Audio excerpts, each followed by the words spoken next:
About one more minute and we'll get going this evening.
Well, good evening, everybody. Welcome. Thank you for joining us. It is the top of the hour, so I will call to order the regularly scheduled meeting of Tuesday, May 23rd, 2023. Please join me for a flag salute. I pledge allegiance to the flag of the United States of America and to the republic for which it stands, one nation, under God, indivisible, with liberty and justice for all.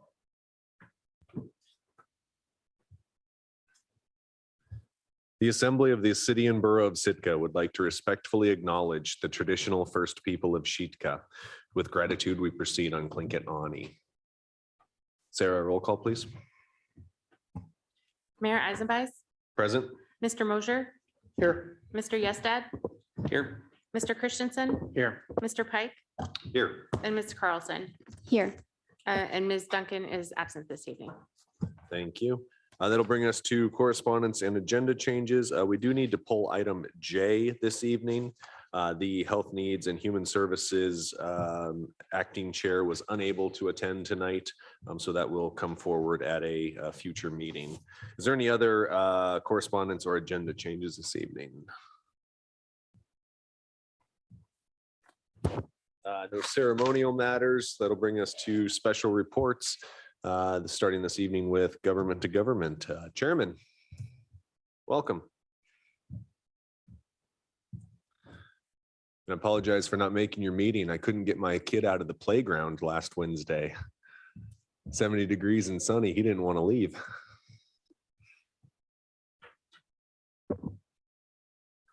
Thank you, Mr. Mayor. Assembly members, a few things I wanted to share with everybody that happened at our meeting on May 17th, 2023.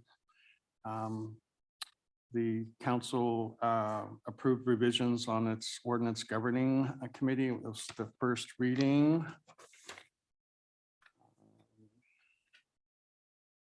We took the Natural Resource Committee's recommendation to request a consultation with the Coast Guard regarding the fast response cutter dock. Also approved a Natural Resource Committee recommendations to request a consultation with the EPA on the reissuance of wastewater treatment permit to the CBS. Sorry. The councils support the City of Sitka Sustainable Commission application to the Department of Energy to develop a community renewable energy strategy. The council also affirmed that the Southeast Alaska Indigenous Transboundary Commission has permission to engage the British Columbia Environmental Assessment Office on behalf of Sitka Tribe of Alaska. And the council approved some enrollment resolutions and relinquishment. And the council appointed a representative to serve on the committee to consider a name for the Baranof Elementary School. And the council approved a letter of support for the YA's Coastal Haven facilities. That's my report. Thank you. Great. Thank you, Chairman. Appreciate it. Is there anyone else here for government to government this evening? Municipal boards, commissions, committees? Municipal departments? school district, and students and guests for special reports. Seeing none, that'll bring us to persons to be heard. This is public participation on any item off of tonight's agenda, not to exceed 3 minutes for any individual.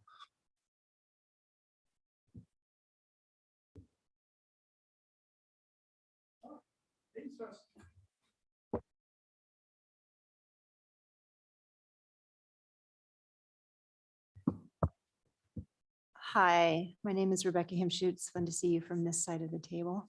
I just wanted to stop by. I'm back from Juneau for a few days, need to go back over and close up shop over there. And then I get to be Sitka-based for the next 7 months, which makes me very, very happy. As you know, I'm the representative for House District 2, Yakutat to Heidelberg, but my home is here in Sitka. And I wanted to, I guess, basically thank folks for sending me over to Juneau. It's absolutely my honor to be there and to be the voice for our region. Then I wanted to make sure to thank all of you for what you do, because the work of local government, and I want to add into that the work of our local media, Sentinel, Raven, Dan, all of that feeds into the information that I gather and use in making decisions in Juneau. So thank you for your work here. And then, you know, again, the work that you do makes this the community that I want to come home to. So thanks for that. And then I wanted to make sure that folks here at the table, but also out in the community, know who my staff are. So during session, I have 2 Juneau-based folks named Thatcher and Ann. They're off now for the next 7 months, and my summer staff, my interim staff, is named Dawson. He's from Fairbanks. And so once I can figure out some housing for him in Sitka, he's willing to relocate here to get to know the district. But he's fantastic. I'm looking forward to having him in town. And I'm going to provide a phone number so that if anybody needs to reach my office, you can obviously find that online or go down to the LIO. But I want to make sure that folks can reach us. So you can reach Dawson, and this number will be forwarded wherever he is or wherever I am this summer. So 907-465-3732. And it's thrilling to be home. And I'll see you guys around town. Thanks.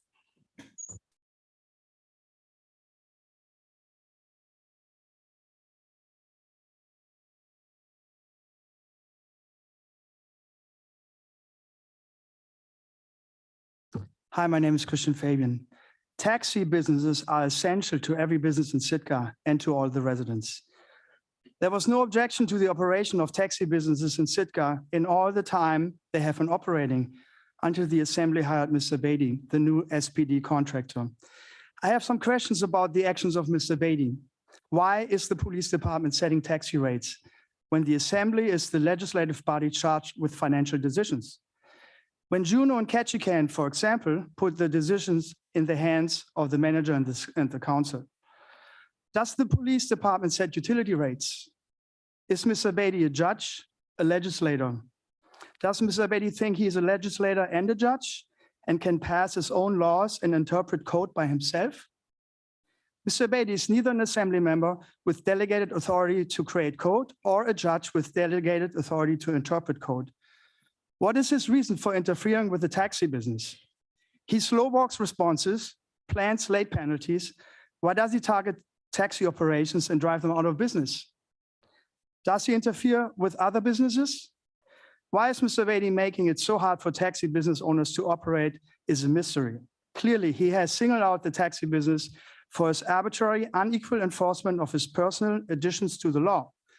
The bottom line, the US Supreme Court has ruled in cases after cases since the 1800s that police departments are liable to arbitrary enforcement, unequal enforcement, and should be held to the strict letter of the law concerning enforcement. Otherwise, corruption prevails. The court has also ruled that vagueness in a law renders it void and permits police to abuse their position and misrepresent the intent of the law. Quotation, a criminal statute may permit, quotation end, the standardless sweep that allows policemen to pursue their personal predilections. We know that this power of rate regulation may be abused. The Supreme Court has also ruled that depriving a person of their livelihood is equivalent to depriving them of their property and illegal without due process. The Supreme Court has also upheld as constitutionally guaranteed rights the right to privacy, the right to be let alone, and the right to contract. Mr. Beatty's behavior amounts to discrimination against a certain group and color of law conspiracy in the Sitka Police Department to commit deprivation of rights, felony violations under federal law.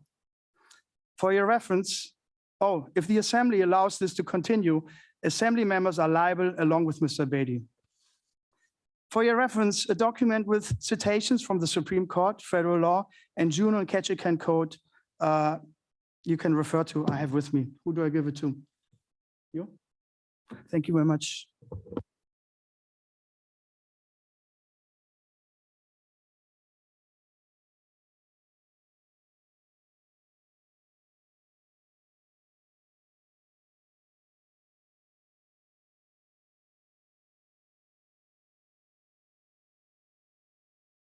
The button on the bottom for the red light. There you go. Okay, thank you. Thank you, Mr. Mayor and members of the Assembly. My name is Michael Baines. I just have a little FYI kind of in line with Christian's testimony, I guess. I'm Michael Baines. I was born and raised in Sitka. I've been here all my life, just about, except when I was in college. I work at Toad's Taxi, and I've been there for about 5 years as a driver. At Toad's, we were just about to buy another taxi because the busy summer season, we needed another taxi. And Harmony, the owner, had plans to do so. She was going to go down south and buy another cab. But just about then, this spring, we received a certified letter in the mail outlining new demands by the police chief. Just outrageous demands, I thought. And one of our drivers protested in an email to the mayor, assembly, the clerk, and administrator. And the SPD retaliated, of course, by denying his, or they just didn't return his phone calls when it came time to renew his license. So he didn't get his license renewed, and he doesn't drive anymore. And so after all that, those two, the letter and not renewing our taxi driver's license, Toad said, heck with it. We're not going to deal with that anymore. We're just closing our doors. And after our current taxi license, our permit expires in mid-June. So Sitka will soon have one less taxi company, and that pretty much seems like exactly what the SPD chief wants. Incidentally, the Sitka police chief somehow got in his head that all taxi drivers make over $100,000, and that's what he used it for his reasoning to not raise the taxi fares. And the taxi business in Sitka is a very low profit margin, and I'm pretty amazed how many could keep the business open, even especially during the COVID outbreak over the last few years. And somebody even wanted to buy the Toad's taxi business and keep it open, but Harmony talked them out of it just due to the hostile regulation by the Sitka Police Department. And that's my statement, just an FYI for the Assembly, since you hire the chief, and hopefully you can do something about it, because it's just outrageous, the treatment taxis get. Thank you.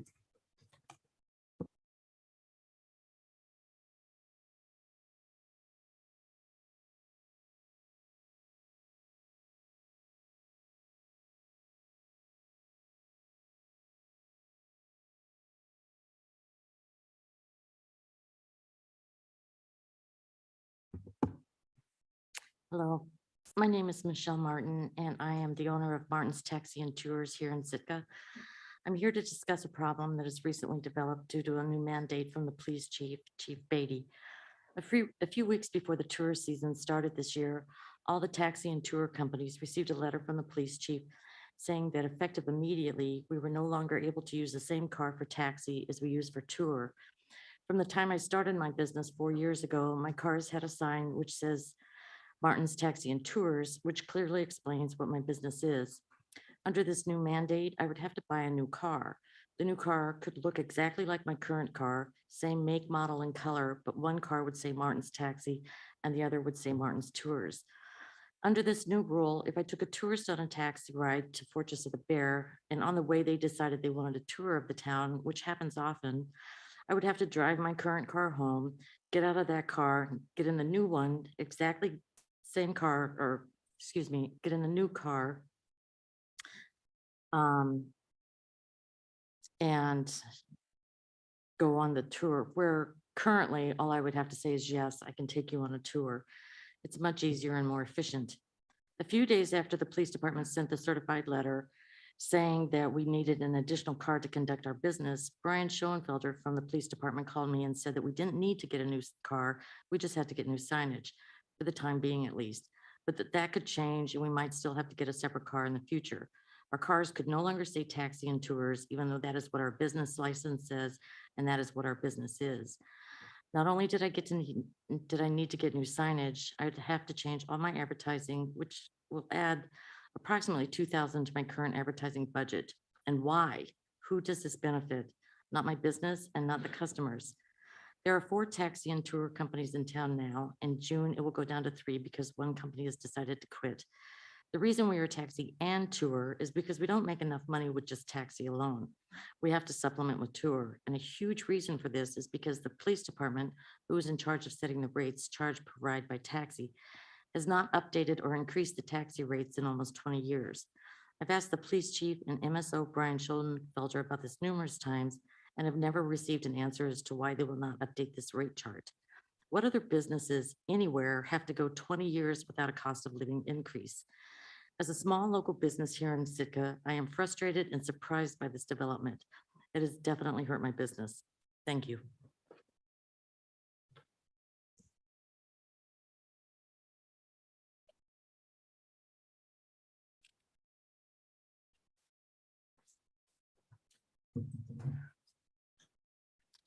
Hello, Assembly members. Should I press this button or is it live? Okay. My name is Milani James, and I am the owner of Bayside Tours. I've started within the last year and the tail end of last year for 2 months. Prior to that, I've worked in many different industries across 5 states.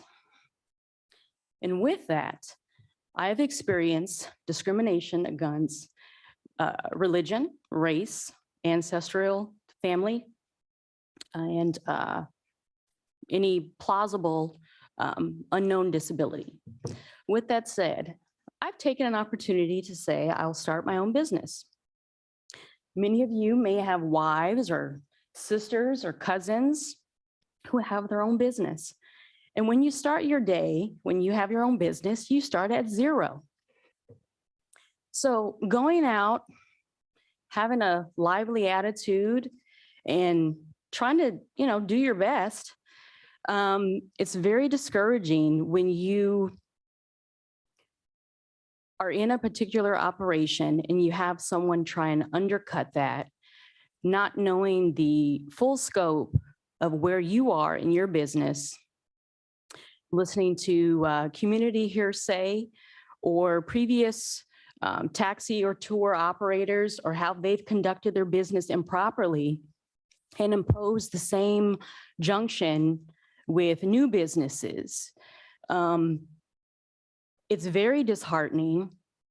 And if you have a customer get in your vehicle who, wants to go to XYZ, and then they change their mind and you change your rate.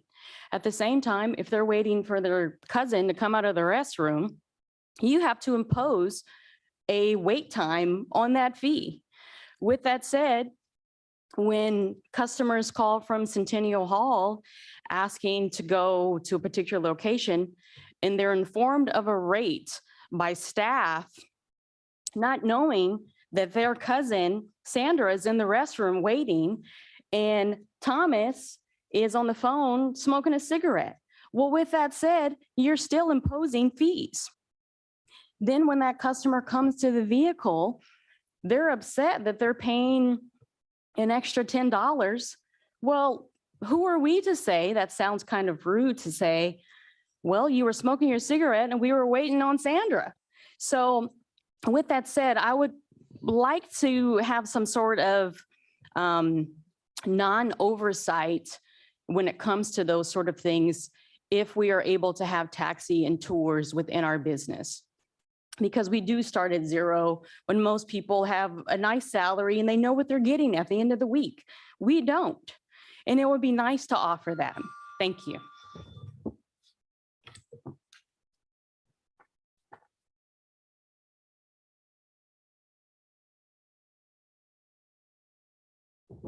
Anyone else for persons to be heard?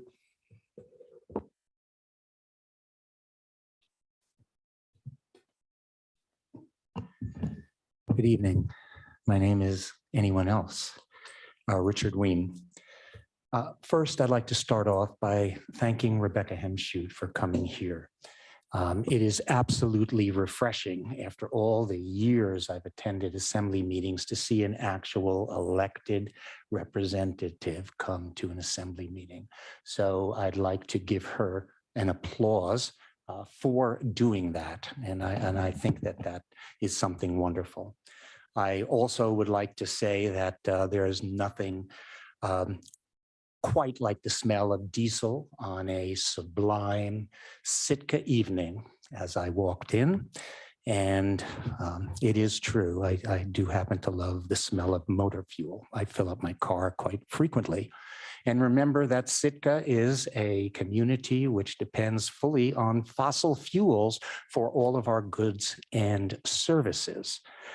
There's an important thing that has happened recently. On Sunday, I ran out of milk, so I went to my favorite supermarket to go find some milk, and there was nothing there. As a matter of fact, a lot of the shelves and produce and everything were gone.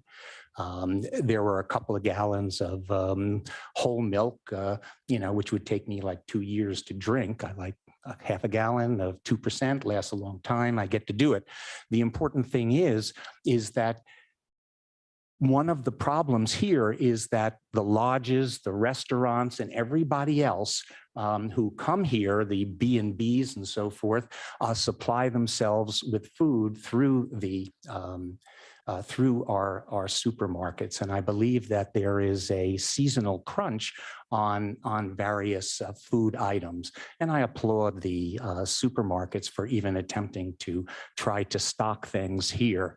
But again, I went without my milk. But before I left, I saw a few prices which are unbelievable, which leads me to the fact of the $1,300 PDF. One of the important things that people forget is that people use the PDF for actual food and other items. And it is important that when you say we have a balanced budget, it was balanced on the backs of those individuals who got less than a statutory PDF. And I think that that is unfair, because you may sit here and be very affluent, but the truth is there are a lot of people who are having hard times making ends meet, and that extra PDF may make the difference in food substance. But then again, we're competing against a lot of out-of-towners for the food, so it's not a good thing. So anyway, good luck getting milk.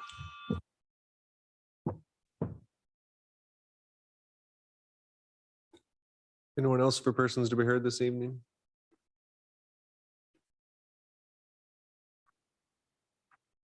Seeing none, we'll move on to consent agenda.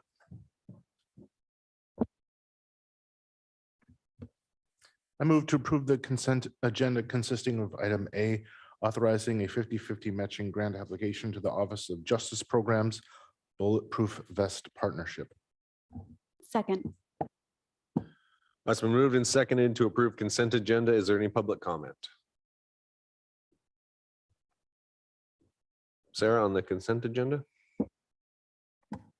Okay, on the motion to approve the consent agenda consisting of item A, Mayor Eisenbais, Yes. Mr. Pike, Yes.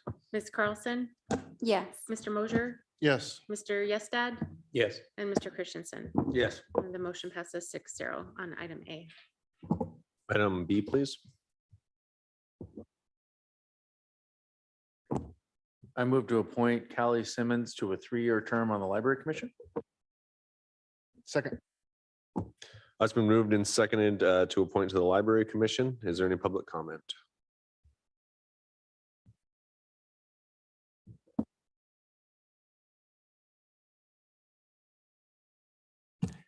Good evening, Richard Ween. anyone who steps up to a board or commission deserves a shout out, as I am doing at this moment to Callie Simmons. Callie Simmons had apparently been in occupancy in Sitka for 8 years and originally apparently came in on AmeriCorps. I especially have a great fondness for libraries, and the Sitka Library is no exception. Libraries have performed wonderful tasks throughout the history of the printed word. What's important is, and it's something that has changed recently, is that libraries have actually become a little controversial in some of their roles within the community. So it requires a little more, I'll say, stamina and backbone than normally other boards have to deal with. So I'd like to thank Callie Simmons for stepping up to the library. And, I think that with community involvement like that, the library can only improve. So thank you.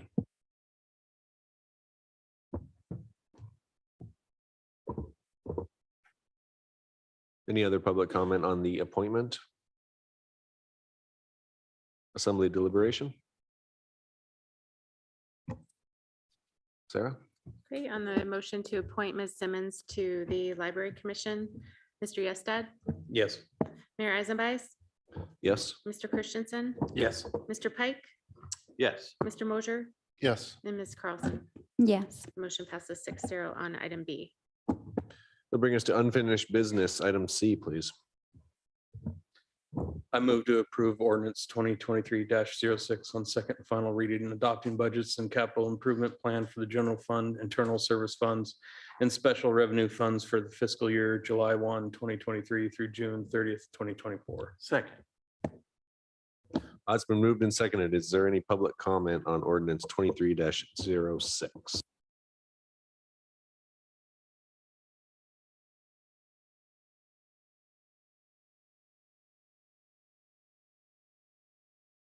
This is Richard Ween, and this is also the final reading of the budget and capital improvements plan for the general fund, internal service funds, and special revenue funds. And the good news here is we have a $17,640 surplus. So we're pretty flush. The important thing here is that a budget through the governing body needs to be taken apart, line item. But I got the feeling this kind of thing was not occurred and did not occur. And we got a budget just basically on its own merits put in front of you, and that was good enough for dinner. One of the important things is that the assumptions were made on a 5% CPI or inflation. And it's kind of interesting that when we have a dump truck, you ask for a supplemental of 10%. And somehow, that seems to be the number, but we are making our budget with 5. Again, go to the supermarket and you'll see it is in the double digits for many, many items. And so I really feel that there's been basically, and I've attended all the meetings essentially, and there's basically been no real substantial deliberation. This is what it is. You are the governing body and you own it. And when you vote on it, it's yours. And I hope some of you stay in Sitka long enough to see what the outcomes are. It may not be this year or next year, but this type of budget, I do not think is sustainable. So thank you very much.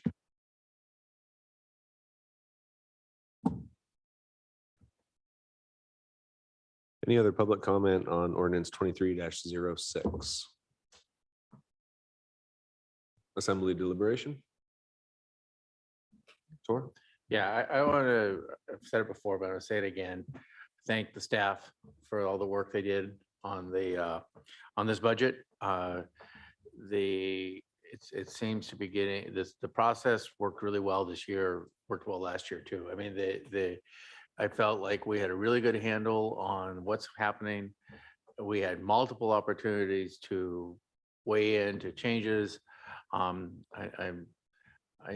the time we get to this point, it's been decided, but it's really nice the way that the staff has laid it out for us. And, you know, we all know the budget is an estimate. It's always an estimate on both sides.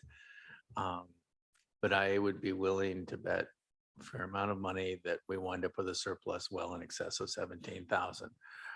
Because they're always conservative on how much revenues and kind of pessimistic on costs. So I can vote for this very easily. And again, I mainly just want to say thank you to the city staff for the beautiful job of laying it out for us, making it easy for us to see. It was transparent. It's transparent for everybody. And hopefully we won't be talking about it too many supplementals here over the next few months. So thank you guys again. John? Thanks, Mayor. I'd just like to make a quick plug because a budget is a living document. And first, I'd like to thank the Assembly for the many sessions we had over this budget, but I'd also like to thank the public for their input on the budget. We did things a little differently this year. We did do a true zero-based budget, and we started from there, and all the department heads were required to submit what's called a resource proposal form. So they had to basically explain to me why that resource was necessary, how it aligned with our guiding documents, our code, our charter, our strategic plan, our asset management rules and risk register, and our risk analysis. We also have real-time spending up on our website on Open Finance, so anybody can see to the minute what we're spending. And we have a balancing act that's up and available where citizens can go and interact with the budget and tell us how we could do better. And then their recommendations are submitted to us. So all of that was taken into consideration as this budget was built. So thank you again for the process this year.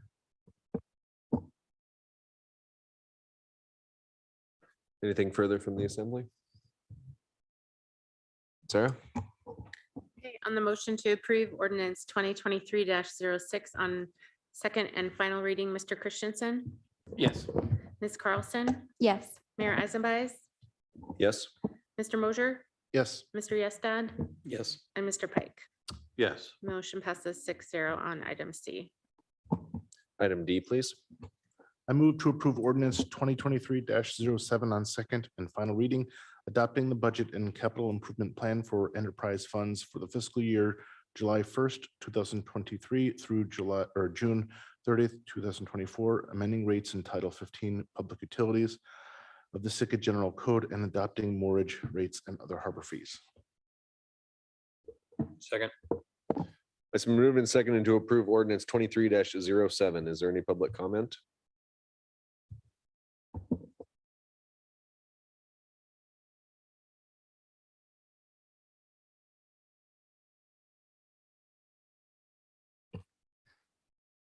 Good evening. My name is Richard Ween, and as they say, don't shoot the messenger. This has to do with the budget and capital improvement plan for enterprise funds. And you'll have to remember that this also now solidifies the rate increases: electric 3%, water 6%, waste water 8.5%, solid waste 6.75%, and moorage 7.3%. And that's just this year. And I don't believe that people really expect any of these rates to go down any time in the future. We have within this $7 million loan for effluent disinfection system, and we have to replace a section of Lake Street water and waste And we're going to get DEC funding, and it would have been nice to have put in that amount during the within the memo. But again, when you deal with things like opening finance and balancing act, I kind of remember a prior report that not a heck of a lot of people use it, and I've certainly been on it. And I find it's really hard to get to dig in there and to understand where the money is going and actually who the money is going to. Maybe I'm missing something, and I'd appreciate some education on it because it's not intuitively available. And I can show it to you. I'll sit down at the computer for you. But again, it boils down to yes, the staff is doing a good job, but what is the job of the assembly? And the assembly is to review that work and to go over it and to be able to tell and look the public in the eye that they have actually reviewed this document and that this is an appropriate document with appropriate expenses. And as good a job as staff has done, I think that the things have grown and increased. And again, in the relation to the number of FTEs and so forth. And I honestly don't think this will be sustainable in the future, especially if you look at forecasts of what the state has for petroleum products. Does anyone on the assembly know what the revenue is for the state, where they get their money? Anybody? Anybody? I don't think so. Maybe at the last person to be heard, I'll give you a hint, but it's not good.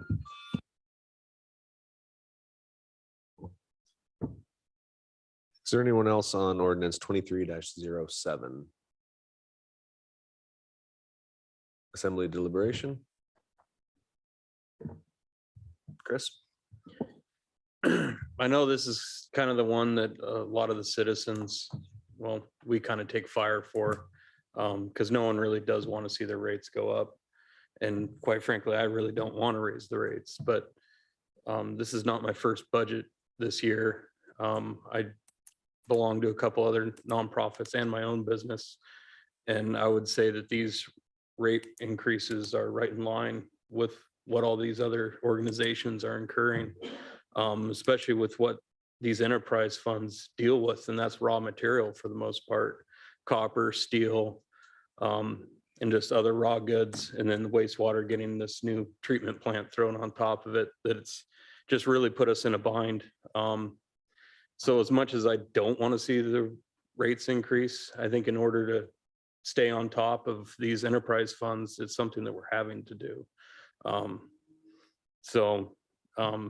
This is obviously for me, I'm reluctant, but fully understanding that this is the course of action that we need to take. So I don't take this lightly, and I just want people to know that.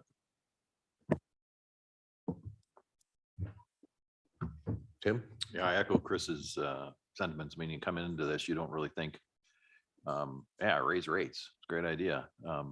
But, you know, inflation has bit everybody, and including the city, obviously. And I think absent other alternative funding sources, I think this is, you know, what we're unfortunately need to do in order to make our budgets work. So I agree. I'm reluctant, but understand entirely. And we certainly have spent a lot of time listening and understanding the budgets and asking questions to staff to get as to why we're where we're at. So.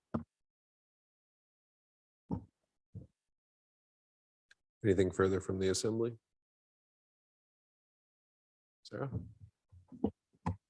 Okay, on the motion to approve ordinance 2023-07 on second and final reading, Mr. Pike, Yes. Mr. Yestad, Yes. Ms. Carlson, Yes.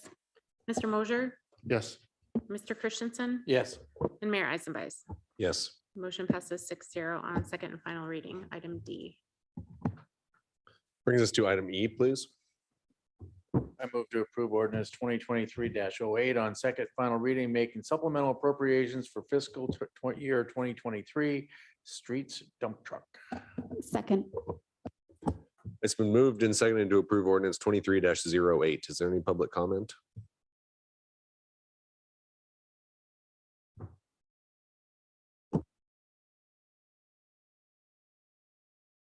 Good evening. This is Richard Ween. This has to do with supplemental appropriations for the dump trucks. One important thing to refresh your memory is that there were two dump trucks, one whose name is 379 and the other is 413. And I believe that number 413 was scheduled for replacement. This has to do with salting and snow removal. So they have a few bells and whistles. It cost $275,000, but it turns out that they really couldn't get that truck for that kind of money. So they had to put in a $50,000 plus supplemental or 10%. Which gives the reality of the market. And what I try to emphasize here is market reality. And that's what's important. So the total is going to cost $325,000. And what I always find interesting is that I think it was 413, which was scheduled for replacement. But then it was discovered that 379 was the one that actually had to be replaced because of mechanical issues. And what makes it a head scratch for me is that 413 had to be replaced, but now we were replacing the other one. And when asked at the last meeting, well, when will we need to replace the other one? Well, it has a life of 3 to 5 years. So again, I become confused as why did we need to replace it now if it actually indeed had a life of 3 to 5 years? And so I know that they do an incredible job over at the garage, but and if they can keep it alive for 3 to 5 years more, well, then I think that's great. But the question is now, in the retrospect, why couldn't they have kept it alive for 3 or 5 more years? But then again, inflation would have made it cost even more. So maybe we should have bought it 10 years ago and it would have been even cheaper.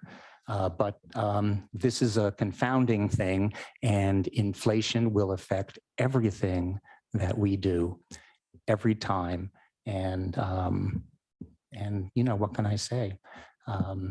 It is what it is, but we have to moderate our spending. So thank you very much. And I think this will be a wonderful addition to Sitka, and I hope they get a nice color. And there's nothing like the smell of new dump truck. Thank you. Anyone else on ordinance 23-08? Assembly deliberation? I'll say I, for one, am certainly glad that we're replacing a dump truck that is going to be used for snow plowing and sanding. I think that's a absolute necessity in our town in the wintertime. So I'd like to thank Public Works for making sure we have a working dump truck in the winter. Safety, I think, is paramount. Kevin? Thank you, Mr. Mayor. Yeah, I agree. Just like to point out for those listening, the reason why we kind of did a switch, we don't need to, I don't think we need Ron to come up, but he explained that according to, you know, the parameters within the asset management and the risk, it was decided that this needed to be done first. And so we're doing the best with what we can. And yeah, I agree. This is crucial and needs to be purchased to take care of our residents during the winter. Thank you.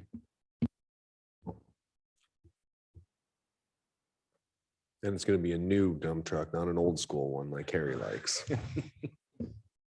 Sarah? Okay, on the motion to approve ordinance 2023-08 on second and final reading, Mr. Christensen, Yes. Mr. Pike, Mr. Yestad, Yes. Mayor Eisenbeiß, Yes. Mr. Mosier, Yes. and Ms. Carlson. Yes. Motion passes 6-0 on second and final reading. Item E.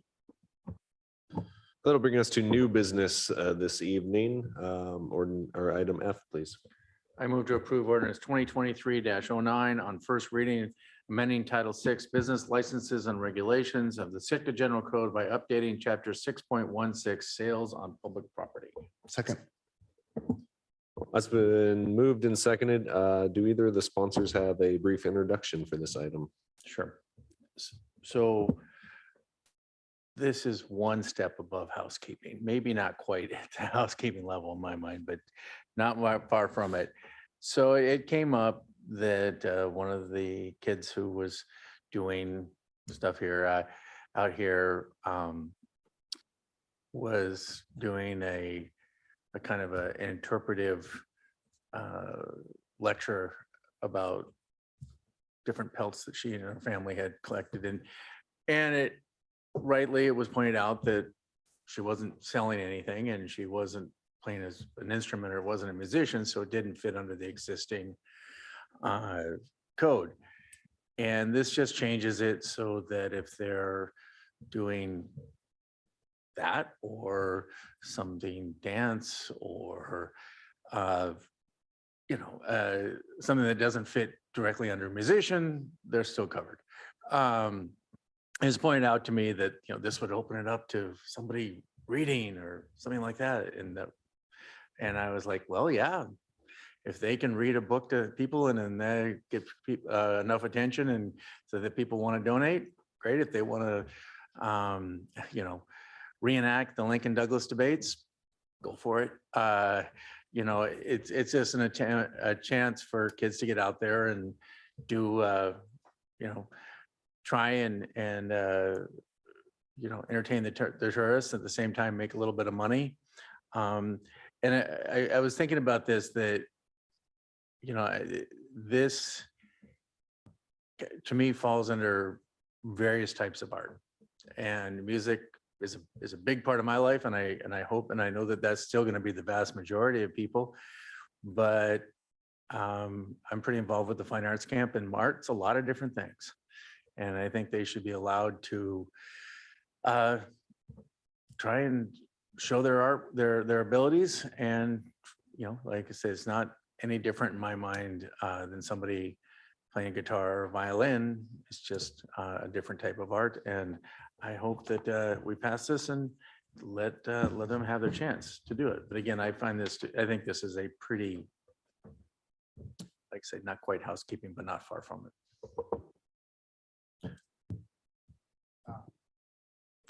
Is there any public comment on ordinance 23-09?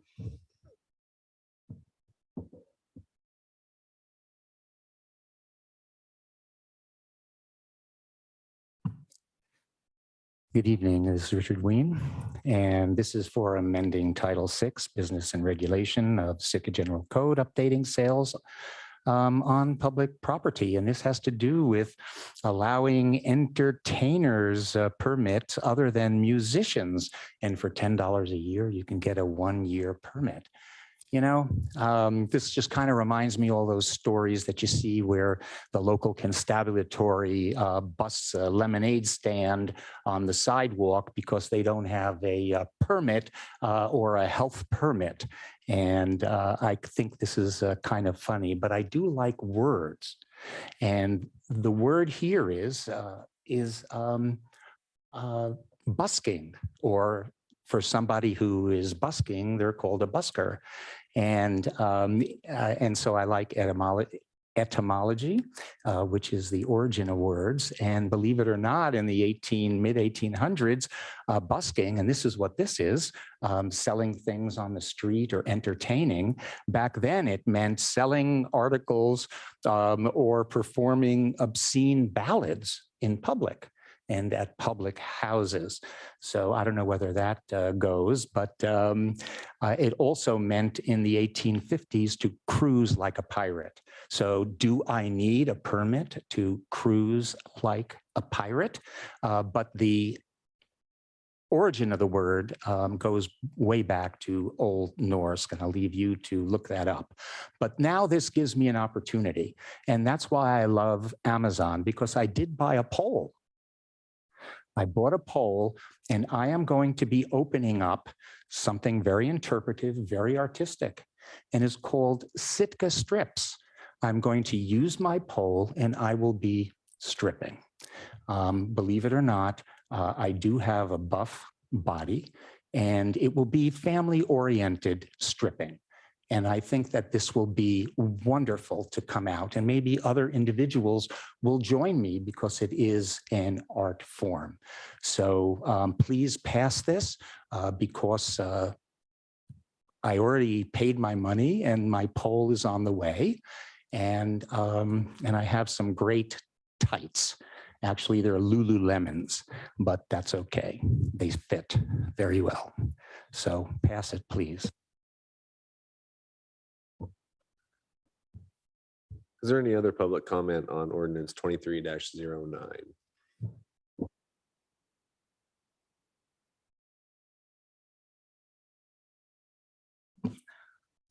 Good evening, Mr. Mayor and Assembly. I just wanted to. If you could state your name for the record, please. My name is Tony Rosas, manager for Centennial Hall. I was looking over the ordinance, and there was just a few things that stood out to me. First, I wanted to say that I am not anti-youth permit. I think it's really important for the youth to come down here and to learn how to work with money, take that responsibility to build and do things, and basically start off in front of the public and working with the public and being comfortable with the public. I think that's very important. I was taking a look through the ordinance, and there was a few things that kind of stood out to me as I was going through it. One of them was some of the language that was used in this, from musicians to persons, including juveniles. What does that mean? As far as the ordinance, as you read the ordinance, are we allowing adults for this? This is, if this was a take from the musician permit, it was for youth only. The way it's written, it looks like it's open for everybody above 18, and that was the cutoff for the musician side of the permit. That was one of the things I saw. As far as entertaining or entertainment, I think that's a real broad term. Who is responsible for making sure that that is entertainment or not? And if whoever that is says, no, that's not entertainment, who's responsible for taking the repercussion for that?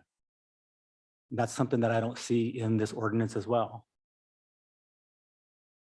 I think as the ordinance for right now, I think it's a little too broad. It's a little bit bringing on a lot at once. I work here. I've worked here for a few years now. I see how busy it gets on the plaza. And what I can maybe recommend or ask is that maybe we just hold off a few years on this until we figure out what a 500,000 plus tourism season looks like at Centennial Hall, on the plaza, behind the plaza. And then maybe we come back to this at that point. That's all I have.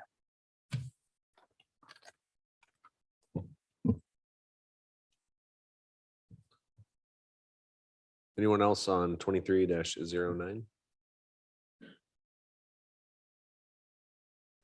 Back to the assembly for deliberation. Kevin? Thank you, Mr. Mayor.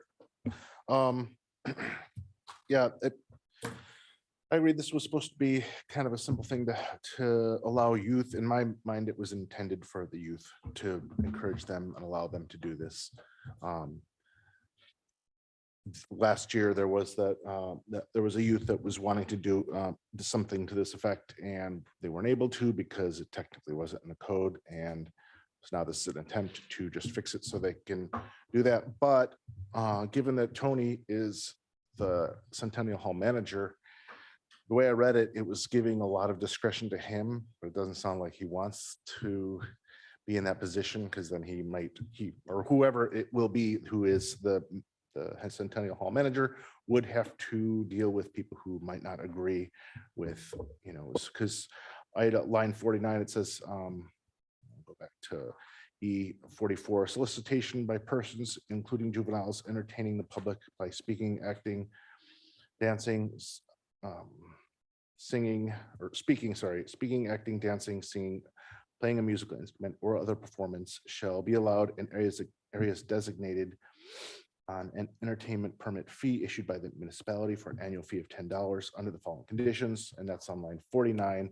Entertainer may perform and will be issued an entertainer permit during hours and designated by the harbor master or Centennial Hall manager, and no electrical amplification. I was saying line 49 to 50 as giving the Centennial Hall manager the discretion to do this. Obviously, it's intended for children, and the $10 fee is to not impose anything too strict on them. But if you feel it's too broad, I don't really want to wait a couple years. I would prefer to see us, and I'm guessing, Brian, if we make any kind of adjustments like limiting this to juveniles and clarifying the entertainment language, it might be a substantive change. So maybe we pull it, make some adjustments, and Tor, myself, you and Tony can get together and kind of brainstorm it, maybe bring it back next time. Do you think that would be okay? Well, I want to make a quick point, if I can, that this doesn't make any more spots available.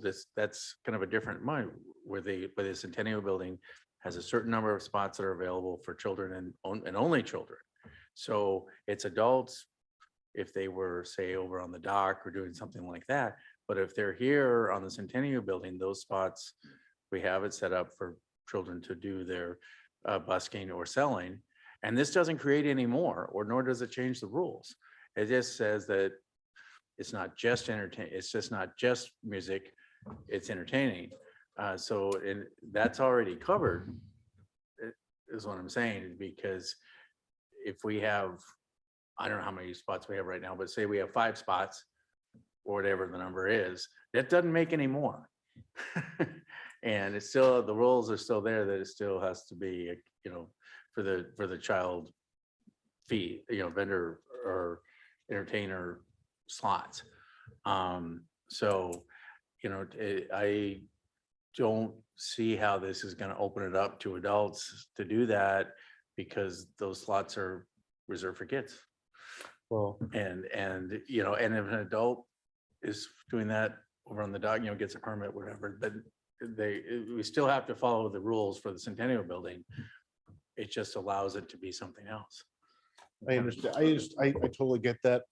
But kind of what I'm getting from Tony is that he would feel comfortable with more clarity, because he doesn't want to be the person having to explain that to someone who doesn't understand that or doesn't agree, an adult. It might just be easier to clarify it by adding in for juveniles only. And then Tony brought up the entertain, who's responsible for that, like what that is. Like I said, I don't think we need to wait years, but do you think we could pull it and then just work on it a little bit more, tweak it a little bit? Well, like I said, we brought this forward because there was somebody trying to be in there this year, and they're already missing all of May and missing most of June, because if we do pass this. So now we're going to be well into July. And, I don't know if we all saw the letter from Kyle. And he, this came up because, an address, we were just trying to be available to the public to help out. And I just don't like the idea of her missing more over what is basically a one-word change. So maybe we can get Brian to comment on this. Yeah. Brian, do you have any thoughts on this?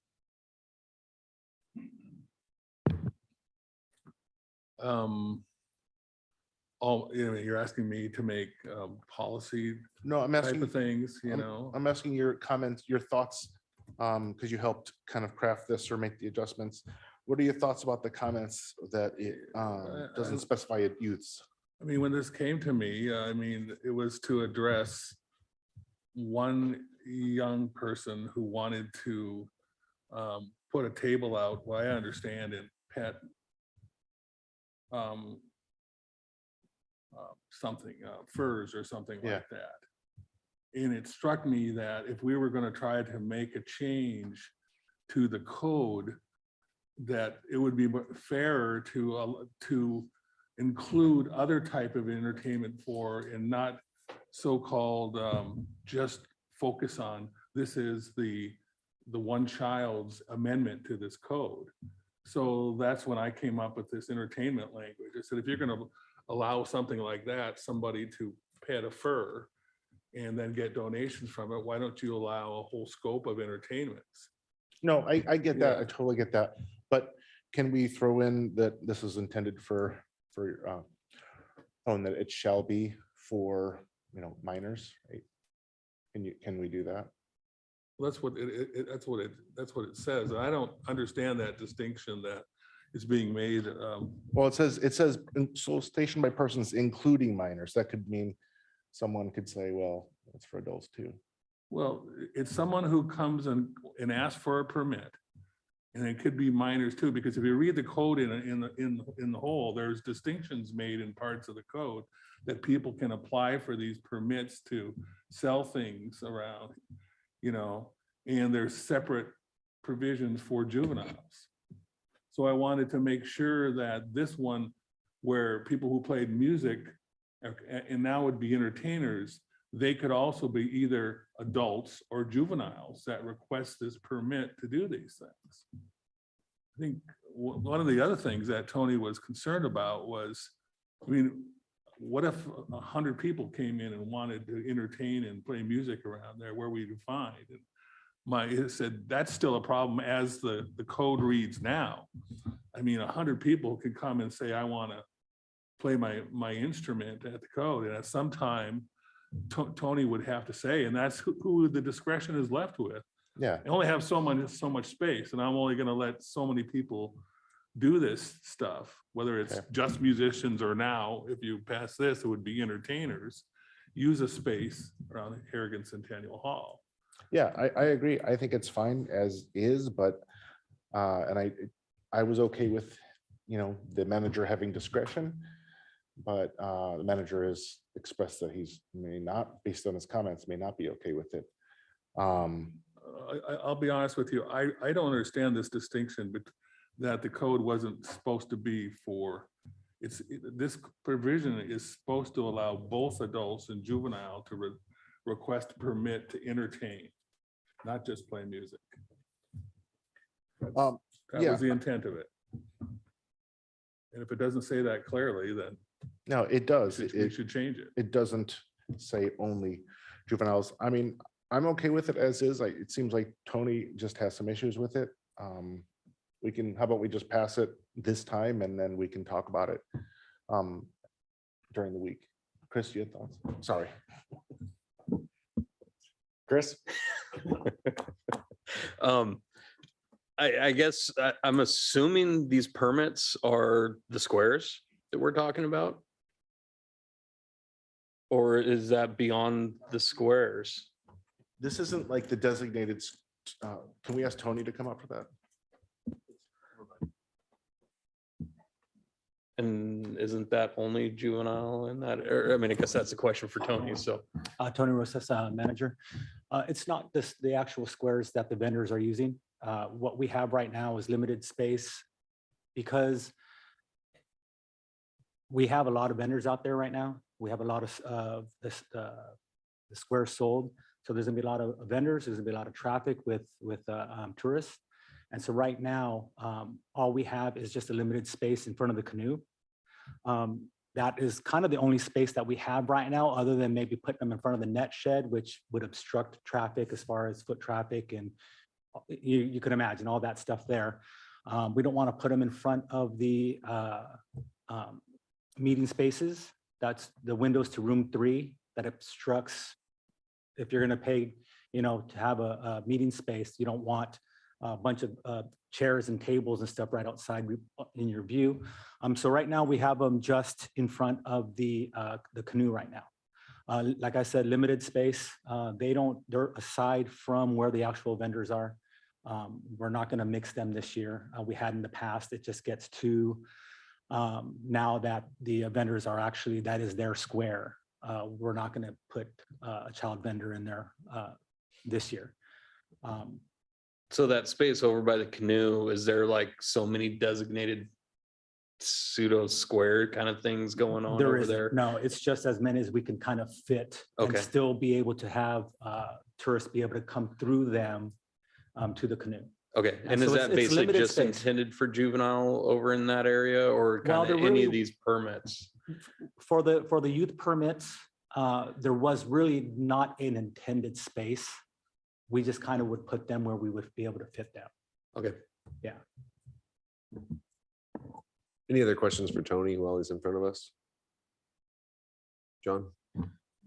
Tony, is it the spaces that you put the youths in, is it a first come, first serve, or do they get a designated space for the remainder of the season under their permit? It's first come, first served. So that every day it's whoever shows up first sets Yes. up. Yes, thanks. Or JJ? For Tony? Thank you. Hi, Tony. When I've walked by, I've seen maybe 2, 3 youth out there. Is that a typical number that we've seen so far? Granted that Sitka School District is out this Yes, week. wait till next week.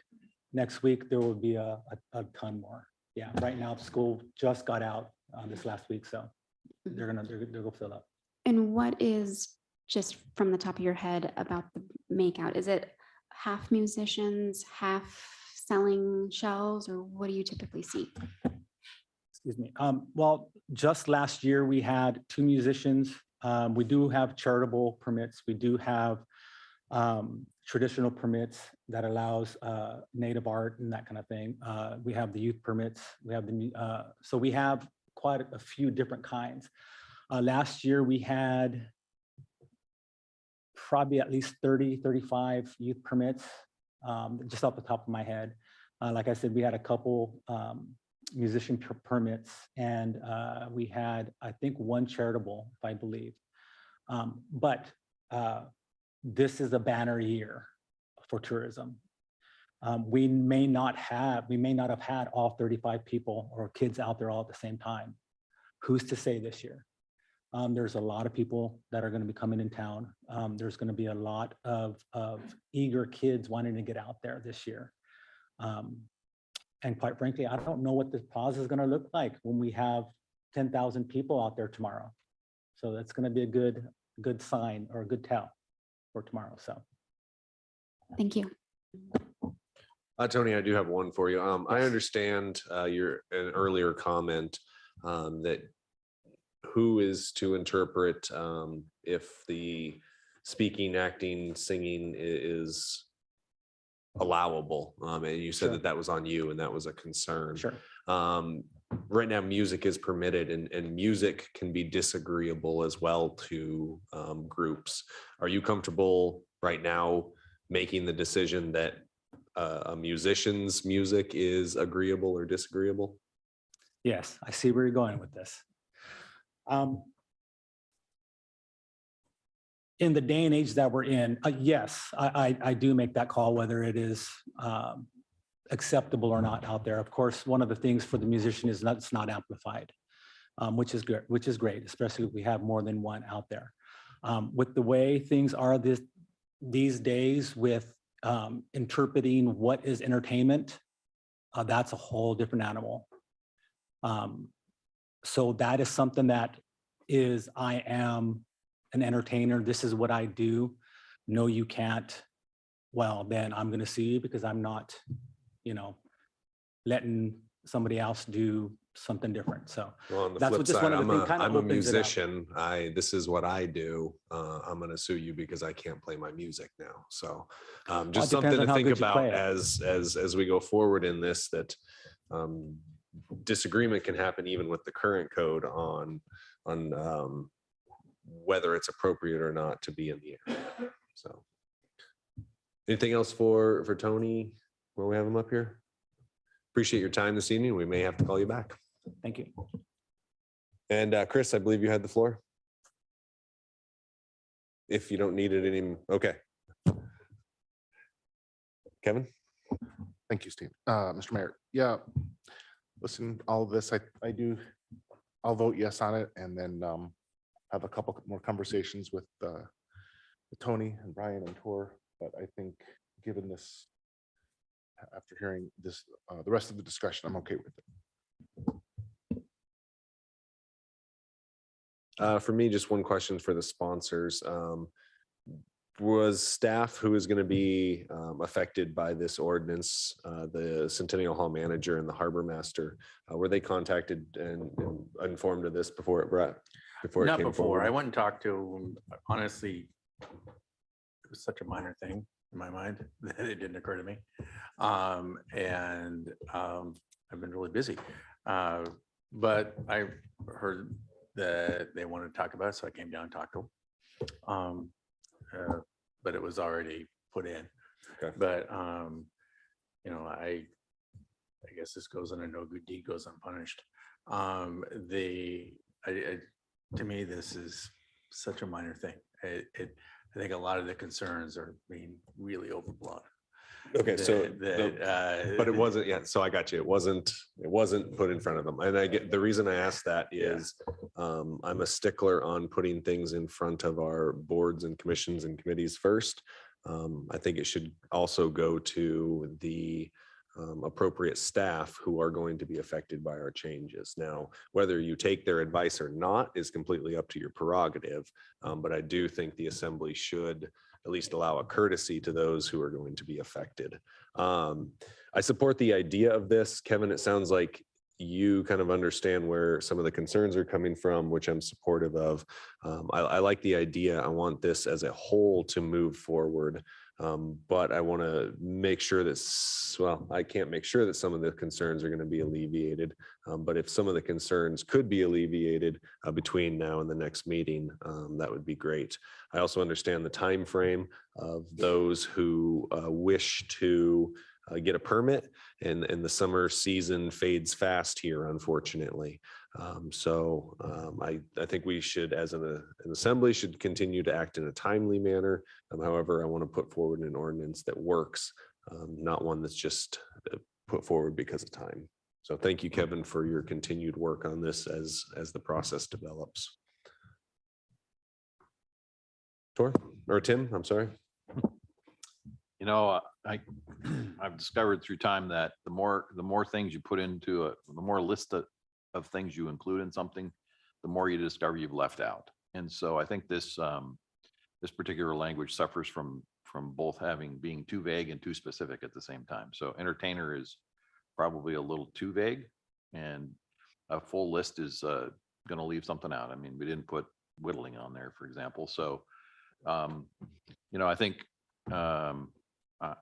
going forward, it does need some work in order to make this be as specific as we need it to be to do this. And I'm kind of hesitant to do an ordinance change just for a single individual. So I agree with Mr. Hanson that, you know, this is a broader conversation about, and Tor, that this is a broader conversation about art. So, but I think we need to work on the pieces we put together in this so that we're more clear about exactly what we're saying. So we don't leave the people hanging.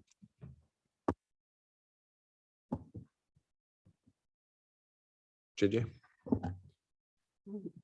Some word crafting, I think, would benefit from this.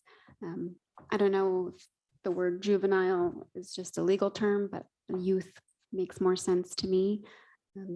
Every place it says entertainer, I think youth entertainer would be a good add. So that first line, 44, would be solicitation by youth entertainers to the public. I think could really just streamline things quickly and get to the point that I hear is intended. There's a difference between what is intended and what is written.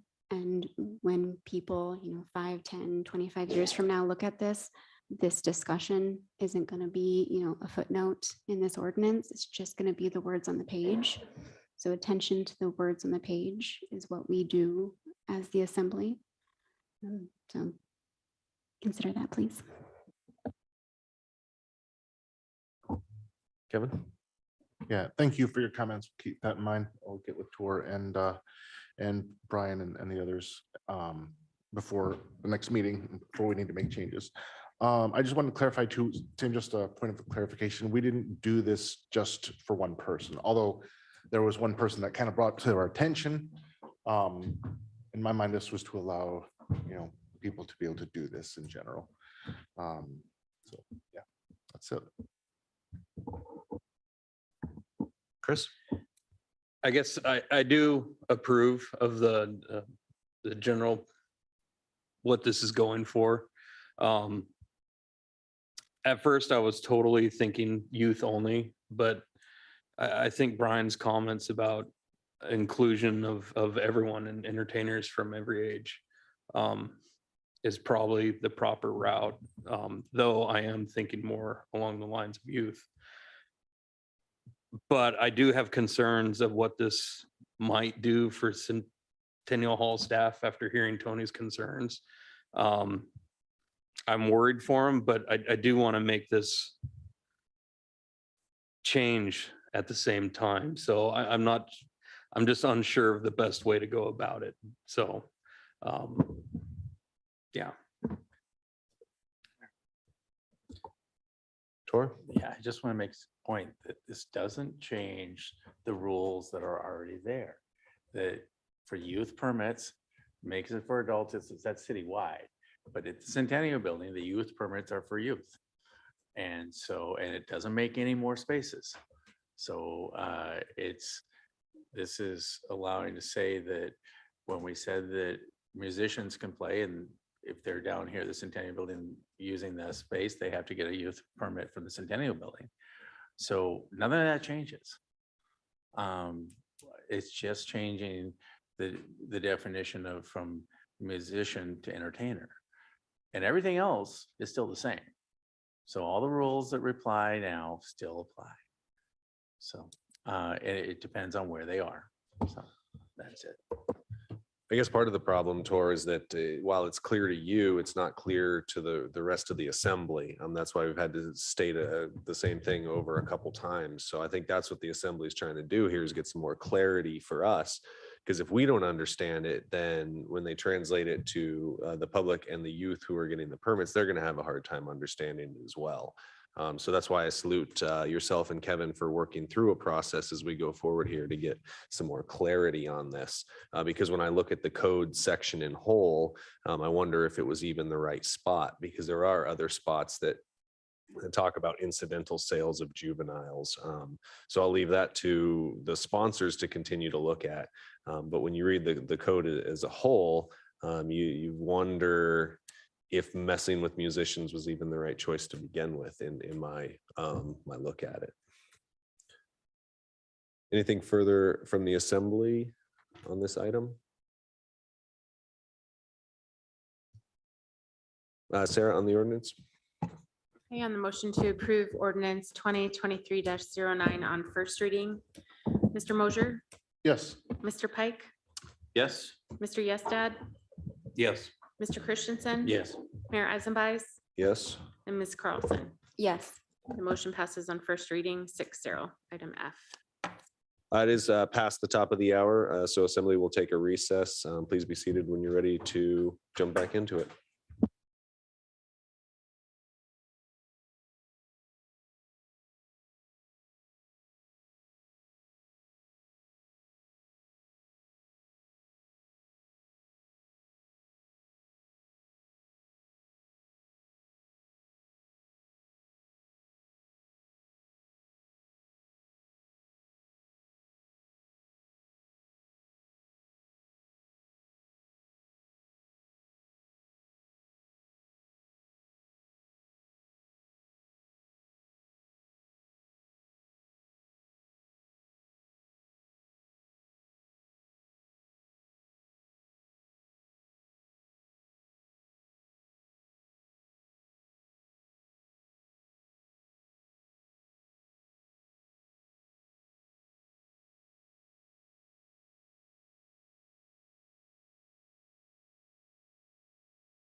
Well, this is my favorite part of the agenda. This is where we get to have the fire chief come up and sit in the hot seat and try and explain why he needs a little bit more money. So I hope the assembly gives him a good grilling. Thank you, assembly. We'll jump back into our agenda tonight on item G. I move to approve ordinance 2023-10 on first reading, making supplemental appropriations for the fiscal year 2023 E911 funds, Mud Bay repeater. Second. That's been moved and seconded to approve ordinance 23-10. John, I understand the fire chief has an introduction. I sure hope so, because he starts talking in code over radios and I can't understand it. So thanks, Craig. So we'll make it a brief introduction. Over. Roger that. Craig Warren, Fire Chief. Thank you, Mr. Mayor, lady and gentlemen of the assembly. Quite frankly, we received a grant for radios to be put into Mud Bay. And, you know, you kind of spitball installation, you think $30,000, that'll be plenty, right? And then it came back a little bit higher than that. So rather than request money from general fund, we have a fund that every cell phone landline user pays into called the E911 surcharge. Currently, it's $1.48 per month per line. Right now, that account is somewhere around $700,000. That account is to be used for getting first responders to your house. So it can be used for the computers that dispatch has, the radios, this radio system. So this is an authorized use of that fund, and figured it would be the easiest way to have to shore up that little gap. Right now, the gap is about $7,000 estimated install cost. And there, I tried not to talk too much code and tried to give you the broad sweep. I'll be happy to answer any questions. 10-4, good buddy. Thank you. If we have any questions, we may call you back up. Thank you. Is there any public comment on ordinance 23-10?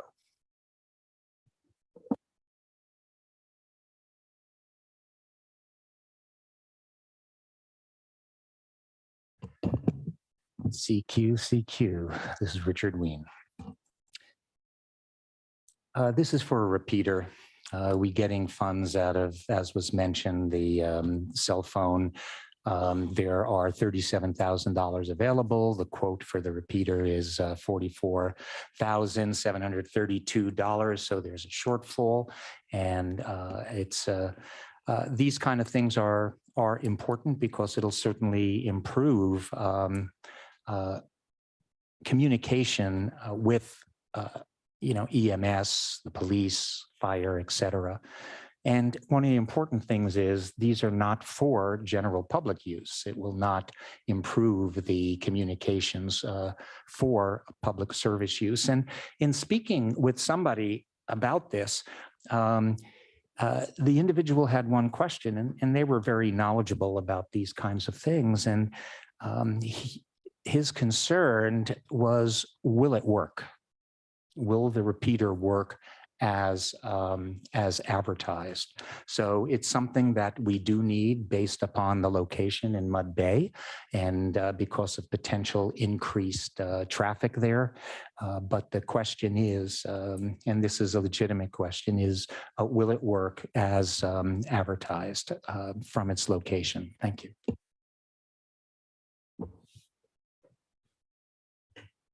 Anyone else on ordinance 23-10? Assembly deliberation. Chief, I do have a couple or just two questions for you, I guess. Thank you.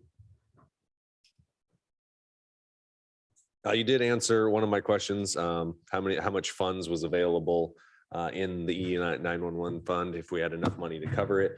It sounds like there is plenty of coverage.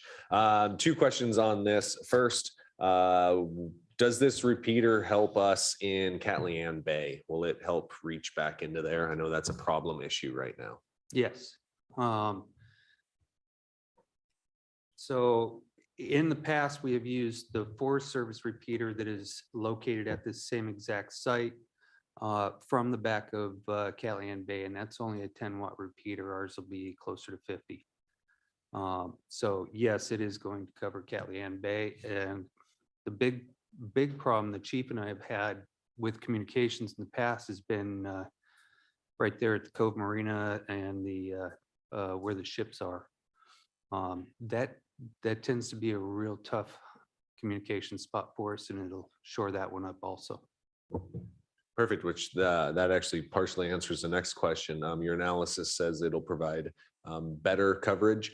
In which areas are we going to see better coverage? So that area from call it 4,000 block until about 4,400 block of HPR, the Granite Creek Pit. When we don't go back there very often, but when we do, we know we can't, somebody has to sit in the truck and talk on the big radios because our handhelds just won't work. The upper end of Harbor Mountain Road is a dead spot for handhelds.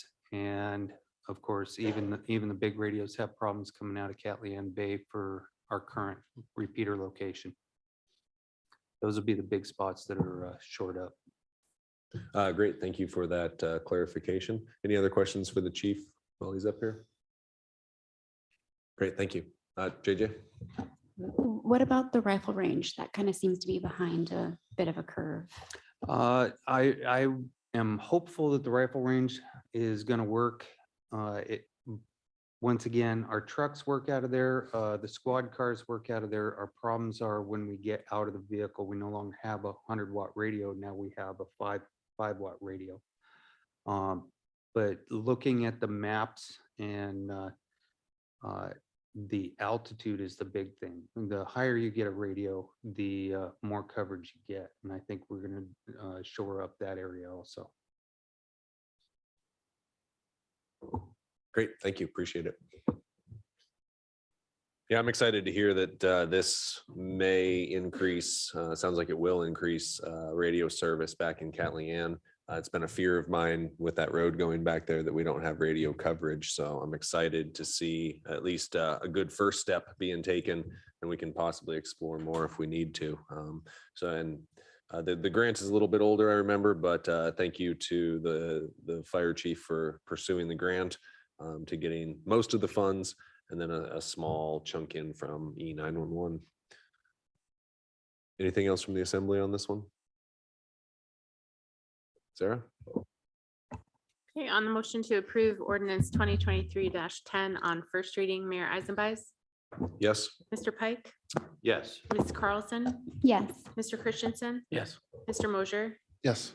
and Mr. Yestad. Yes. Motion passes 6-0 on first reading. Item G. Item H, please.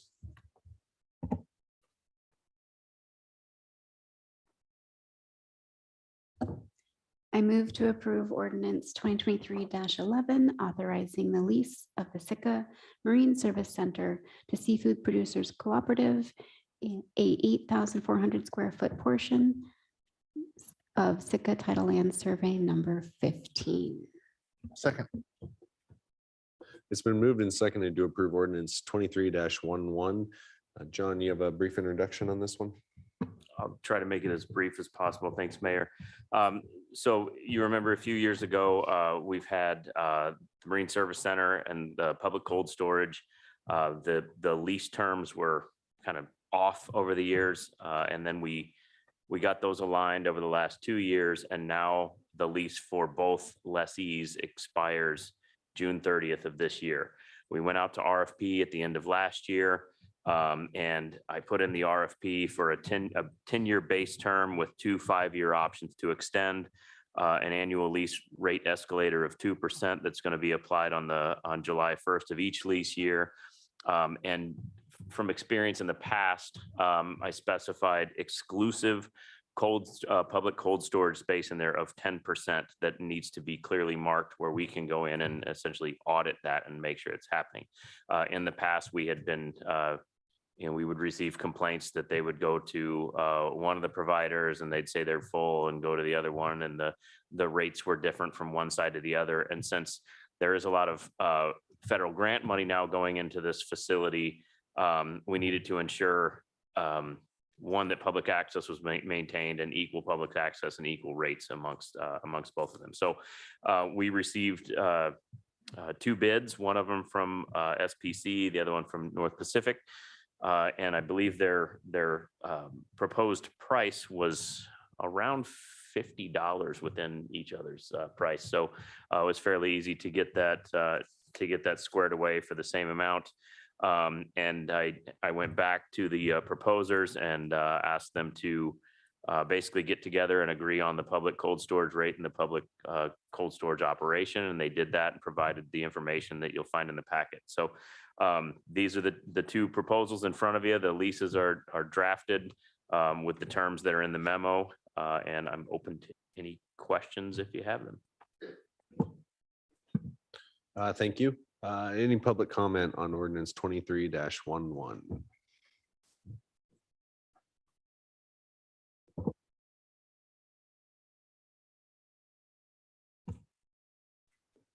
Richard Ween. It's very nice to have the Marine Service Center leased out, and that's a good thing. It's one of the bright spots on the enterprise fund universe. And one of the questions I have is, what was the prior leasing that these individuals have? Now it's approximately $13,000. Has this leasing increased from prior leases, or is it the same? Legitimate question. The lease itself is for 10 years with 2 5-year renewal options. Now, that's good because it gives them some ability to hang in there and know that they have a long-term lease. A question I have is that it increases 2% each year.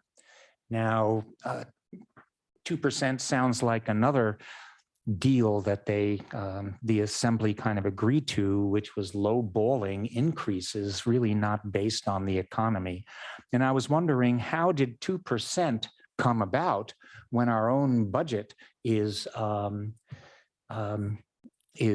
based on 5 and reality is much higher? So I don't think that is appropriate price set for increase. You can make it to the urban CPI or something else in an effort to keep up. We keep hearing from the assembly that we need to keep up. We need to do this. Why doesn't that also include the Marine Service Center? And I always have, and by the way, remember the dump truck? You gave them 10% because that was the reality. And so using the urban CPI, you may find that that is a little closer to appropriate. The other thing is, I always have a thing about insurance and insurance value, and the insurance is $1 million. And when this came up years ago, I did some calculations. I don't have them here tonight, but $1 million in overall general liability may not cover their stock and other types of issues that occur. And it's something to think about, especially the lease increase of only 2%. I'd certainly like to hear the notion of how that was arrived at. Thank you. Is there any other public comment on ordinance 23-11? Assembly, back to the assembly for deliberation. Kevin? I just want to thank John for putting this together. This has been kind of not like a very organized or methodical situation with these the rentals has been, and you got the leases to agree to the same price. And I think it's very fair, especially guaranteeing that the portion for the public and for it to be clearly labeled. I think the whole process has gone very well. And I'm very impressed and I'm grateful. Thank you for doing that. And I am very much in support of this. This brings us revenue. It's fair and allows the public to have places that they can store theirs as well for a fee. Thank you. Sure. Yeah, I agree with what Kevin was saying, and just kind of make the comment that when we do things like this, our goals are a little different than if it was my personal piece of property. Our goal is to support our seafood plants and our frozen at sea boats to have a place and people. And so our goal is to make enough money to cover itself and maybe a little extra. But again, if it was my personal, I would be maxing it out. But that's not always our goal. Our goal is the entire city. So, and again, I think this looks well done, and it's be nice to not have this up before us every few months. So nice. Thanks, John. Chris? Yeah, I think this is a great lease agreement. It's nice to see both of our anchor tenants signing on for this. And, we need that to keep this fund moving forward. For a little while there, we didn't have one of our anchor tenants in there and the fund was actually going backwards. So I know that this gave them stability, having this 10-year term with chances to extend, and it also gives us stability. And this facility is to help or give us economic stimulus and not really intended to be a big revenue generator for the city, but it does generate revenue. There is actually a pretty good balance in this fund that's helping with its own maintenance. So yeah, I think this is great. I'm really happy for both the organizations that are going to be in there, and I'm happy for the city. So. JJ? My thoughts are in alignment with what each assembly member has said thus far. I'd like to add that the 2% increase makes sense. I'm very comfortable with that, as the billed monthly utilities is pulled out separately and goes to each one of the leases. So we're not covering any additional influxes there. So thank you for putting that in the lease agreement. That's fantastic. The scoring criteria, very good. Made a lot of sense. If they'll let me borrow that for my future use, that's fantastic. Thank you for putting this all together. John, I do have a question for you. Do we anticipate seawall reconstruction to interfere with the use and operation of the facility? And if so, have the lessees been notified of such, because that will be coming up during their lease period? Yes, the lessees have been notified. They've been given a draft of the lease before it came here tonight, and they are aware of the construction, as well as staff too. And we put some language in the lease to address that. And we will be reaching out and coordinating that construction with them to make sure that there's as little interruption as possible. And if there are any concessions to be made on either end, we have the flexibility to do that. Yeah, perfect. Thank you for anticipating that. I do appreciate it. Anything else from the assembly? Sarah? Okay, on the motion to approve ordinance 2023-11 on first reading, Mr. Pike, Yes. Ms. Carlson, Yes. Mr. Yesta, Yes. Mayor Eisenbais, Yes. Mr. Mosher, Yes. and Mr. Christensen. Yes. Motion passes 6-0 on item H. That's first reading. Second reading will be on June 13th. Item I, please. I move to approve ordinance 2023-12, authorizing the lease of Sitka Marine Service Center to North Pacific Seafoods Incorporated at 8,400 square feet, portion of Alaska Tideland Survey number 15. Second. Has been moved and seconded. John, is there an introduction for this one, or samesies? Second, first, different from the first, only in that it's North Pacific and not Sitka, or not SPC. Perfect, thank you. Any public comment on ordinance 23-12?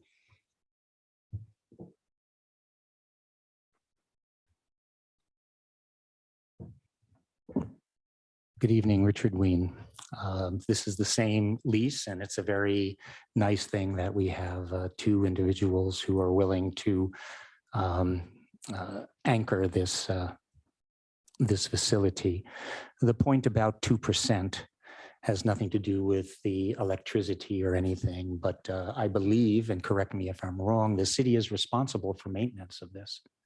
And therefore, part of our ability to maintain this facility, and think about this, this is a big building freezer. And if issues occur within the refrigeration or something, that it's a catastrophe if you have lots of fish stock there. So part of that, to me, the 2% is to build, I'll just say, the ability for repair. And I think it's wonderful that we support individuals by giving them a lowball notions. The assembly should be giving things at market. And because that's how they sell fish. They give fish and sell fish at whatever the market is. Sometimes it's a good market. Sometimes it's really crummy. And the fishermen are not happy about it. But the answer is that's what the market is. And, you know, there's nothing the matter with that. There's a business to run. There's a freezer to keep cold. And it needs, you know, lots of loving care. It's not like your home refrigerator, which you may have had for the last 20 years. But 2% has nothing to do with electricity or any of these other things being put out. It's putting money into the savings account, the enterprise fund, which can be used on a warm day.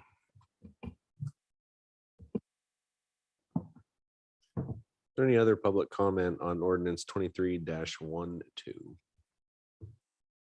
Back to the assembly for deliberation. My comments ditto my comments from before. Thank you. Little bit of samesies there. Sarah, on the ordinance. Great. On the motion to approve ordinance 2023-12 on first reading, Ms. Carlson, Yes. Mr. Pike, Yes. Mayor Eisenbais, Yes. Mr. Christensen. Yes. Mr. Yestad Yes. and Mr. Mosher. Yes. Motion passes 6-0 on first reading. Second reading is June 13th. Thank you. As a reminder, item J has been pulled, so we'll be on item K. I move to approve resolution 2023-21 on first and final reading, authorizing the municipal administrator to apply for and execute a grant with the Alaska Sustainable Salmon Fund for $870,370 to support the Wachusett Storm Sewer Rehabilitation Project. Second. It's been moved and seconded to approve resolution 23-21. John, I understand Michael has an introduction for this one.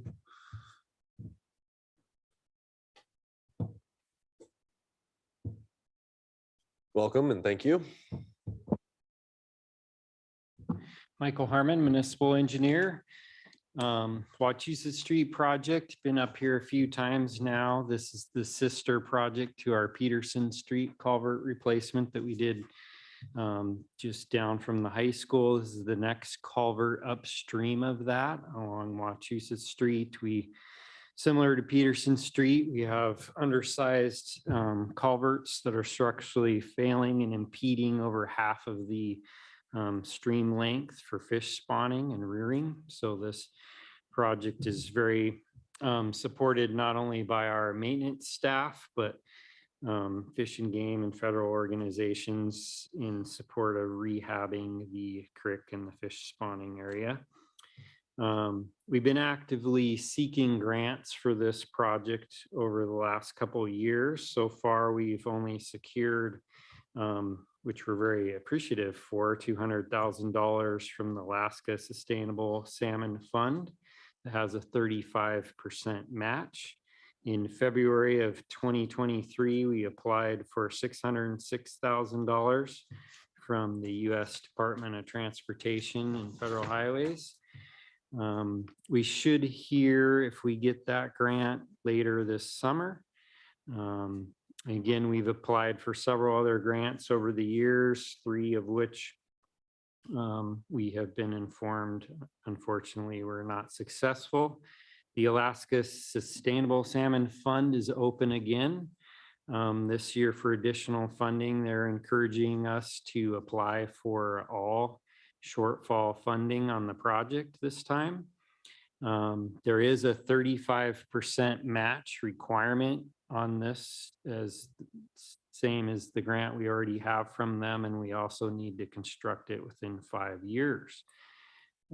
If we were to apply for $870,370, which is the recommendation tonight, and up our match to approximately 53% or $459,630, we would receive a bonus 5 points for the project, which would really help this organization continue to support this project and their 200,000 they already have in it for us to score as high as possible. We do have, that would bring the total match for the entire project up to $529,630.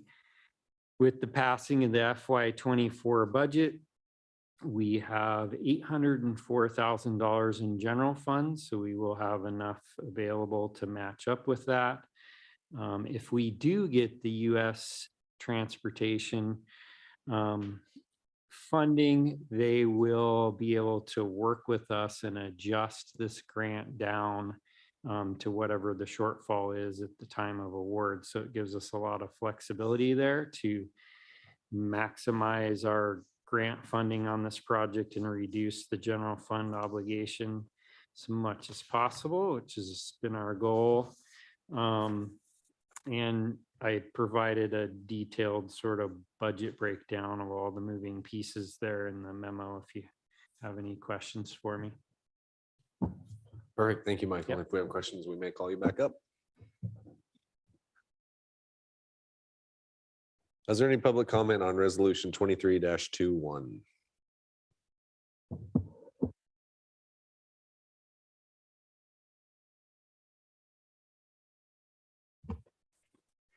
Good evening, Richard Ween.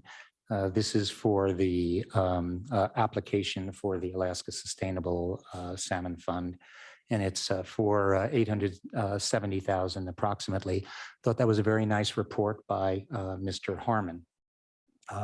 What's important to know, and one of the things that the public needs to hear in conversation, is what are the matches are.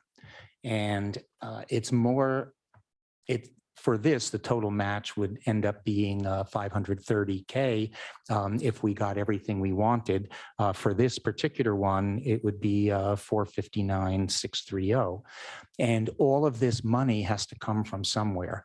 Anytime we can ask for money, meaning having our hand out to get some help, is a good thing.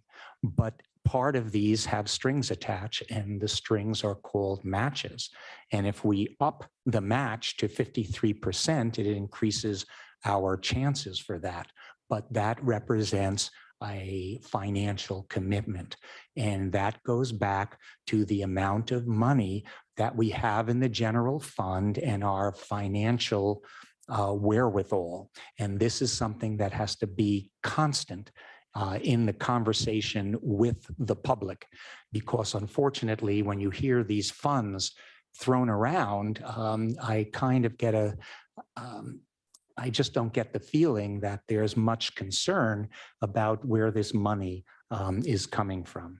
So yes, we do need it, but we also need to recognize that we're going to have to pay a little bit, and maybe up to the 53% match in order to improve our chances. But that's up to the assembly, whether you want to up the game. The question is, if we don't get the money, where are we going to get the money? And if we can't afford it, do we really need to do it? So those are some questions I didn't see in the memo. Thank you. Any other public comment on resolution 23-21?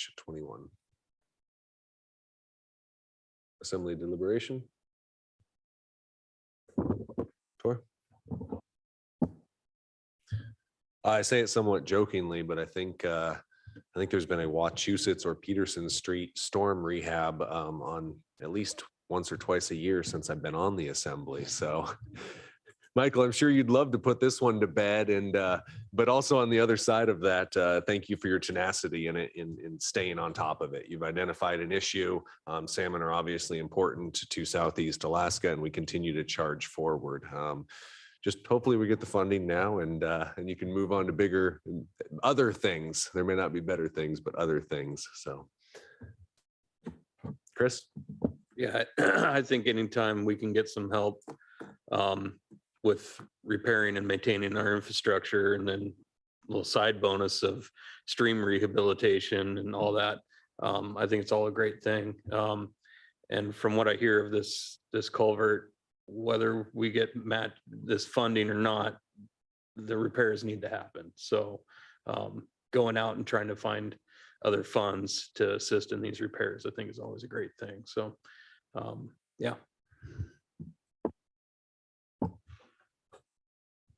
Anything, Kevin? All right, I'll just thank you. And I'll also, I agree with all this. And another thing on the fiscal note on this memo, it states that the fiscal year 24 budget includes an additional 580 for this project to use for match funds. So we're basically covered there and already approved this. Thank you. Sarah, on the resolution? Okay, on the motion to approve resolution 2023-21 on first and final reading, Mr. Christensen, Yes. Mr. Pike, Yes. Mayor Eisenbeiß, Yes. Mr. Mosher, Yes. Mr. Yestad, Yes. and Ms. Carlson. Yes. Motion passes 6-0 on item K, and that's first and final reading. Thank you. That'll be item L. I move to authorize the municipal administrator to execute a final lease supplement for the Sitka Airport Terminal Expansion Project upon completion of an Alaska Department of Transportation public notice and comment period. Second. It's been moved and second to approve a final lease execution for the Sitka Airport Terminal Expansion Project. Michael had an introduction on this one as well. Thank you, Michael.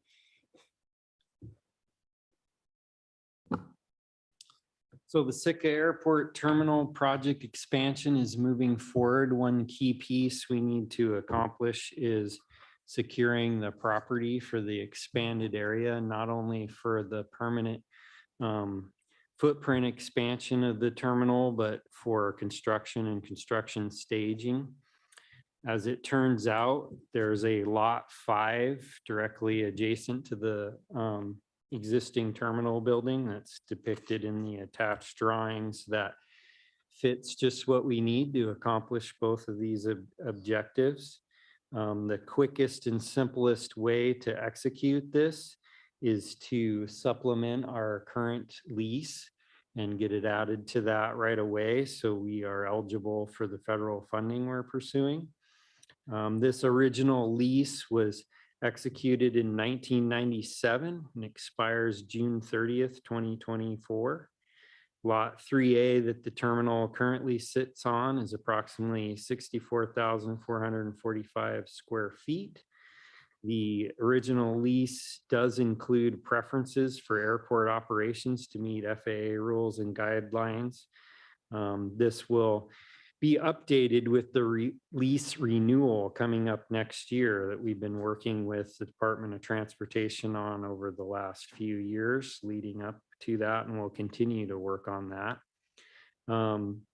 This supplement adds the lot 5, which is approximately 12,261 square feet.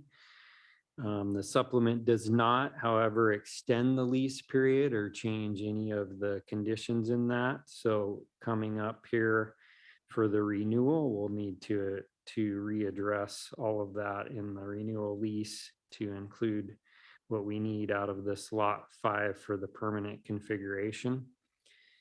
The state lease is also kind of unrelated to this, but it is getting adjusted, and it commonly does, in talking to Melissa, get adjusted annually. But as of July 1st, it will be going up to 0.197 cents per square foot. With this increased area, we would be adding approximately $2,415 to our annual lease for the year based on the current rates, which, as I said, do fluctuate each year. So there's a bit of an increase for this added area. Lease fees. Excuse me. Lease fees are expensed to the airport fund, and this increase will not require an immediate budget adjustment. And of course, when we do the lease renewal, that will continue to be looked at. What is probably more likely to push us into facing a budget adjustment is where we land with the final grant and local match requirements, and we're tracking that closely, and we'll come back to the assembly when we get a better final picture of the grants for the airport expansion project. If the lease is not amended, there's a risk of not qualifying for the AIP funding because they really do want to see that we have a lease area big enough for the final footprint of what they're funding. And I'm available for any additional questions. Great, thank you. Yeah. Is there any public comment on the lease extension or lease supplement?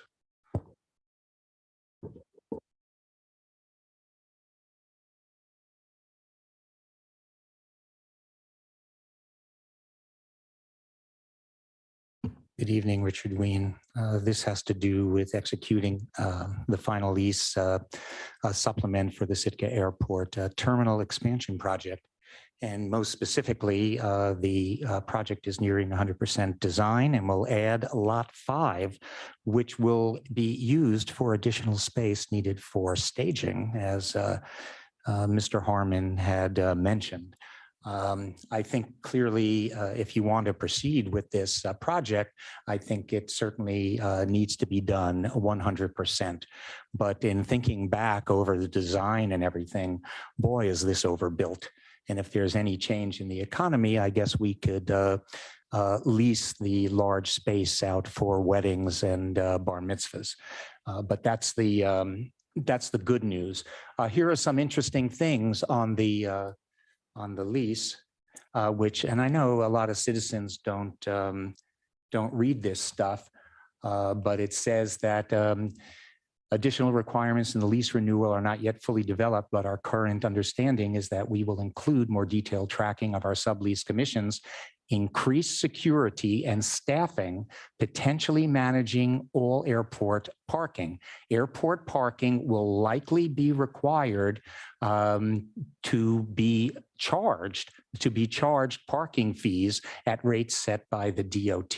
Such parking fees may go to the CBS Airport Fund, paying for a contractor to manage the parking, et cetera. So all those days of free parking might be coming close to an end. And to me, though it's not little print, it's print that people don't read. The other thing that I saw here in the fiscal note was that expenses in this fund, including the up and coming project, are being monitored closely. Good. If a budget adjustment is needed, it will likely be driven by the final local match amount required for the grants on the airport terminal expansion problem. Now, we keep talking about match amounts, and this is a very expensive project. And so again, when you do these fiscal notes, it would be nice to have some kind of ballpark figures on what the matches are. And I'm sorry, people need to know. Maybe you don't need to know, but the citizens really need to know as to where the money is coming. And if this is printed there, then the assembly will also, as I've mentioned before, have this highlighted in their thinking as we move forward. So I'm disappointed. It was always so nice to drive up to the Nugget and go get some pancakes on Sunday. And now I'm going to have to pay for parking. Give me a break. But then again, I may just walk. It's healthier. Is there any other public comment on the lease supplement? Assembly deliberation?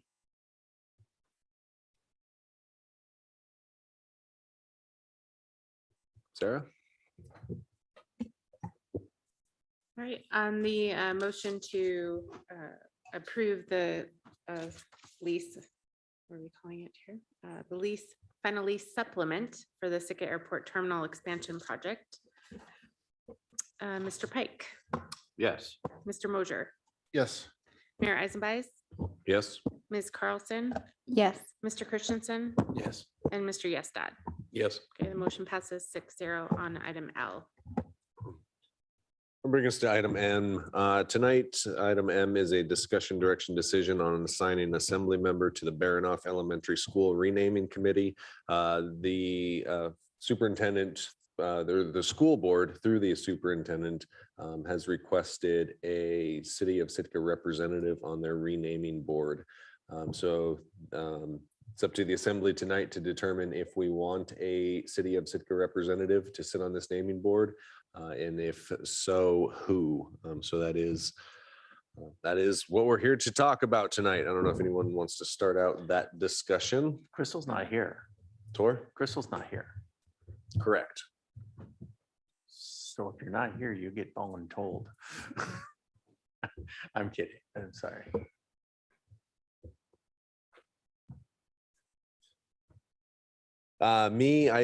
While I understand the school board's request for having a assembly representative sitting on the seat, I'm not 100% in support of. I think that is within the school board's prerogative too.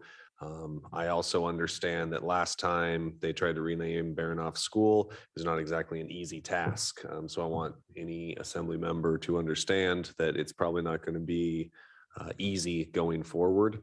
Although Sitka Elementary School is a fairly easy name and would work very well, just as we've done with our Sitka Public Library now. So I may have just solved their problem, but I don't know if anyone has any thoughts on this or not. Tor? Yeah, I'm not making another joke. Sorry. No, I agree with you on that to a certain extent. This is their baby. And it's not going to be easy. And I guess I'm not really sure what we would add, and I'd be a little bit afraid of, I know it wouldn't have any more official, as a single assembly member, but having an assembly member weigh in might bring more weight than it really should have. And, when I saw this, I thought, I don't really, I'm not entirely sure we should. But, I don't have super strong feelings about it. I'm just be a little concerned about that. Do a little overview here for the people listening. It's a kind of a 10 member committee. I'm reading the letter here sent to us from the Superintendent Hauser. School board president or designee, school principal, Sitka Tribe of Alaska representative, Sitka School District cultural director, a C or SIPA, what is that called? SIPA, representative from the school, a school parent representative, community member, maybe S, tribal elder, City of Sitka representative, and student body representative. So to me, it seems like an attempt for a wide ranging kind of section of Sitka. To hear comments of, well, maybe we shouldn't, just kind of putting in the perspective of, I think the intent here was to be balanced. Kevin? Yeah, I think that was the intent, balanced. Maybe we could see, trying to come on.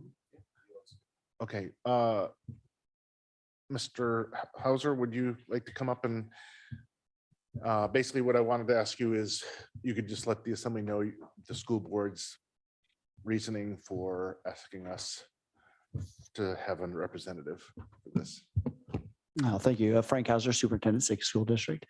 To answer some of the member Mosier's question, the intent of the policy at the beginning of the school year, the policy committee came together with community input to essentially develop board policy around the naming or renaming of a school facility. And part of that process was in developing the administrative regulation to make sure that through the process of naming that there was diverse representation and feedback from community through the process of renaming. And so part of the intent with the administrative regulation that ultimately was reviewed by the board was to get that, representation from across the Sitka community to have input on the name. And part of the administrative regulation will also, once, the committee's formed, will get feedback from the community as well around the name for the new school or renaming. So the committee will meet, I'm assuming, several times to discuss this and kind of come up with some proposals, but then final decision obviously lays with the school board. That is correct. Yes, they'll meet multiple times, get feedback from the community, ultimately come forward to the board with 3 proposals is how the administrative regulation is written, at which the board will select one of the 3 named proposals. Okay, thank you. Any other questions for Mr. Hauser while he's up here? Chris? Yeah, is there any idea of when this committee might get together and start meeting? Yeah, so we're still forming the committee right now. Obviously, this is one piece of the forming of the committee is the City of Sitka representative. There's still a couple more representatives on that list that we're waiting for final confirmation on. The goal was to try to at least have the committee formed before the end of the school year. We're still working through that process, but the realities are the committee would probably start meeting regularly at the beginning of next school year in the fall. Okay. It really is dependent on once the committee is formed, they'll see what schedules work. Okay, thank you. Anything else from Mr. Hauser? Appreciate your time. Thank you. Kevin? Thank you, Stephen. So yeah, I think, I'm not super passionate about this either way. I do think it is an attempt to create a balance. And so I think it's okay that we do that. I don't know who would like to do that. I can see if somebody wanted to do it, I would volunteer to do it, but because we do have one member absent, Crystal, she's not here to participate. If she would like to do that, I would, be glad to step aside and have her do it. But in the interest of if somebody decides to do it, I could do it. And if somebody else wants to do it, I'm okay with you doing it as well.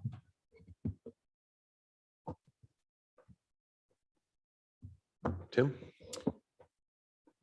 I think because the last process for naming Baranoff went as it did and became quite complex, that they really do want to broaden the perspective and they want to include all of the stakeholders of the community in here. And we are essentially representing one of those sort of positions. So I think us not participating in this would be unfortunate, because I think this is going forward going to be a difficult conversation. And I think we should have somebody involved in it. So as a school district employee, I will bow out of that, however, so. That's cheating. I'm passionate that we should do this, but no, I appreciate that. Thank you. I also appreciate Mr. Mosier's willingness to jump on this. I think that would be great. My schedule is a little bit full, and I understand his is as well, but I appreciate him reaching out. Perhaps what I'd say at this point, unless there's any objection, we have Mr. Mosier as a primary and we have Ms. Duncan as a secondary in case he cannot. I don't want to commit her to that, but there seemed to be interest in that. Yeah. Or approaching her as a potential. That would be great. And the way I see it is unless someone else really wants to do it, I'll volunteer to be primary. But, you know, I'd like it if Sarah would reach out to her and, you know, find out from her. If she wants to be primary, I'm okay with that. I feel like we should have someone and I'm willing to serve, but if she would like to take that spot, I'm okay with that too. I'm happy at this meeting to go forward and say, you know, have you as a primary and then allow the alternate. I'd hate, I don't know if it feels weird to say that we could just swap it after we assign someone down the road. Yeah, that's fine. We can keep me as a primary and then if she really was passionate, we could maybe have another discussion item to switch it or whatever. JJ? I'm interested in the idea. I think I could add to it. However, my term here comes up in October, and if this process is starting in September of next year, next school year, how would that work? I could do it over the summer when there's not really much happening, or upon, that's a good question. What do you guys think, or is that a Sarah question? So if you started and then did not rerun or were not reelected, then the assembly would simply meet like this again in order to appoint your replacement. So I wouldn't let that prevent some interest. There's interest, but though if the work starts next school year, then that's kind of mute. But I would be happy being an alternate in case something does get going over the summer. I'm just trying to be the person Yeah. willing to step in. If you wanted to take it, I'm totally okay with you being primary. And then if JJ's primary, it means she might put her name in the I hat might again. just have so- to. 'cause I can do So, it. well, we could just put her in. Okay. Yeah. Okay. Yeah, so it sounds like JJ is also willing and Kevin kind of did it because he felt like he had to, so we appreciate that. Is anybody opposed to having JJ as our representative? Great, thank you. Thank you for the time on that one, JJ. I think it will take up a bunch of time, but I think your perspective will be much needed on it. So Frank and school board, you have your representative. I'm sure Sarah will be in touch with you with contact information for everybody. And so we can get that process rolling. Thank you. Do we want an alternate? At this point, I'd just say if JJ is unable to attend, perhaps reaching out. But I also feel like this is one, and the more I thought about it, this is an alternate almost couldn't function if they come in midstream. So if you're not able to function in the role, JJ, reach out to the body and we can see. Yep, will do. Anything else on that item before we move on? Chris? Just kind of somewhat involving this, but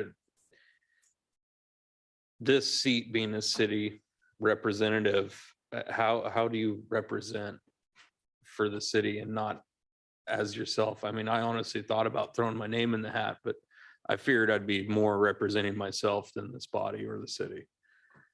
So I guess that's just kind of it's a broader question than just this specifically. Well, and it raises the harder question as well, is that an assembly member is only allowed to take a position approved by the assembly.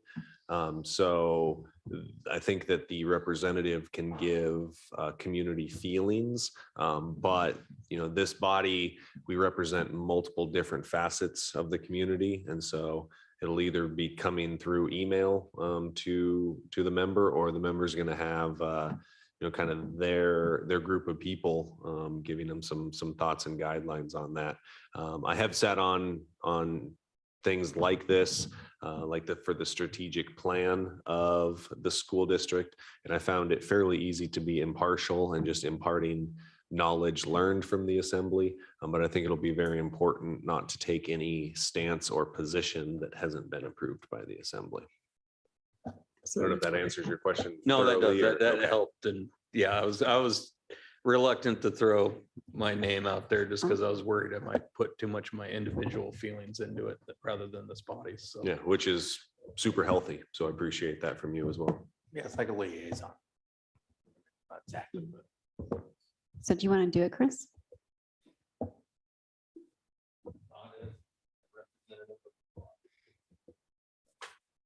Anything else on item M this evening? All right, great. That would bring us to persons to be heard. This is public participation for any item on or off tonight's agenda, not to exceed 3 minutes for any individual.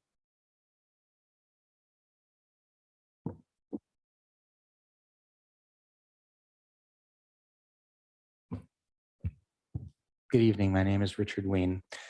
As far as the discussion of how to choose the name at the assembly level, the assembly is a very special place. It functions as a body. Decisions are made as a body. And therefore, it was going to be one of 3 names. That name should be sent to the assembly and they should vote on it as a body. It shouldn't be as an individual. This is not like, in essence, a liaison where there is just speaking about things. In a time long ago, in a place far away, I grew up in a community which had tremendous racial, ethnic, and religious diversity. It would make people's heads spins at the wonderful swirl of humanity that lived where I lived. And one of the important things that they did many, many, many years ago, you know what the name of my elementary school was? They settled all of this. Number 3. We had number 1, number 5. The high school was called the high school, the town's name, and that was really it. Now, I know people could be upset if they went to number 1 because people don't say we're number 3. They say we're number 1, so people could be upset that way. My notion is that if you're dealing with equity, equity means exactly that. You have to deal with everybody. And for the Kettleson Library, Kettleson was removed and it's called Sitka Library. What is the high school called? Sitka High, etc. And I think there are very easy solutions.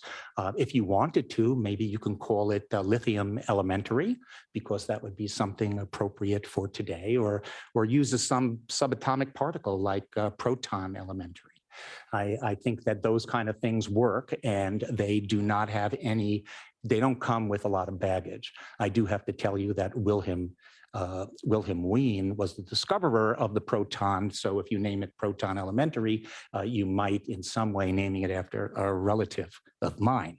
But the important thing here is that there are easy solutions to this and you don't have to make a big deal of it.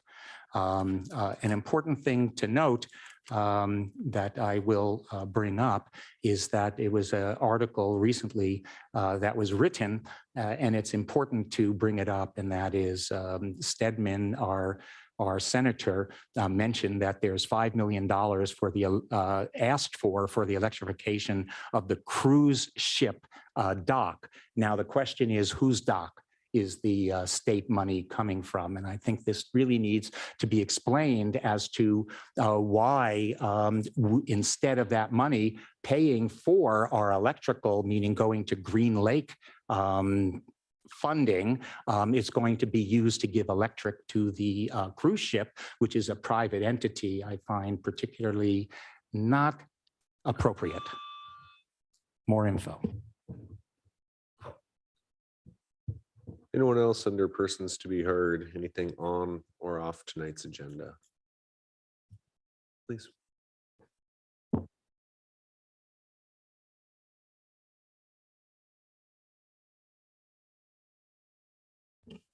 Good evening. My name is Audrey Hudson, and I have resided here in Sitka for probably about a year and a half now. And interestingly enough, I enjoy attending these assembly meetings. And a lot of times you're put in a tough position and you have to make choices, and my hat's off to you. I'm also the former mayor, city manager, police commissioner of Metlakatla Indian Community on Annette Island Reserve here in Alaska. So I know the pressure, I get it. And I want to commend you and thank you for your service.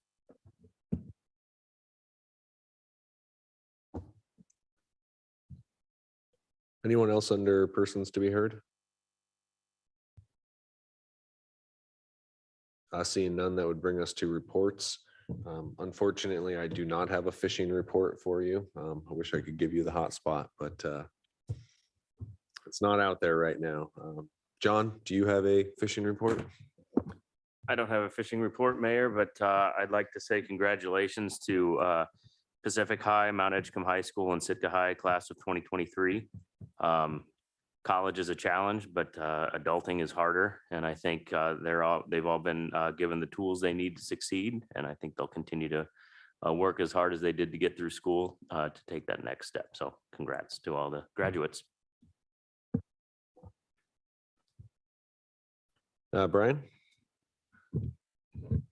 My legal assistant joins me next Thursday, June 1st. We will endeavor to provide better service to you with a team down at the legal department. Thank you. Liaison representatives. JJ? The Tourism Task Force met last week for their organizational meeting. They're going to be setting up a, what was it called, work session here soon. The date was May 31st. I will be attending digitally and we'll let you know what happens then.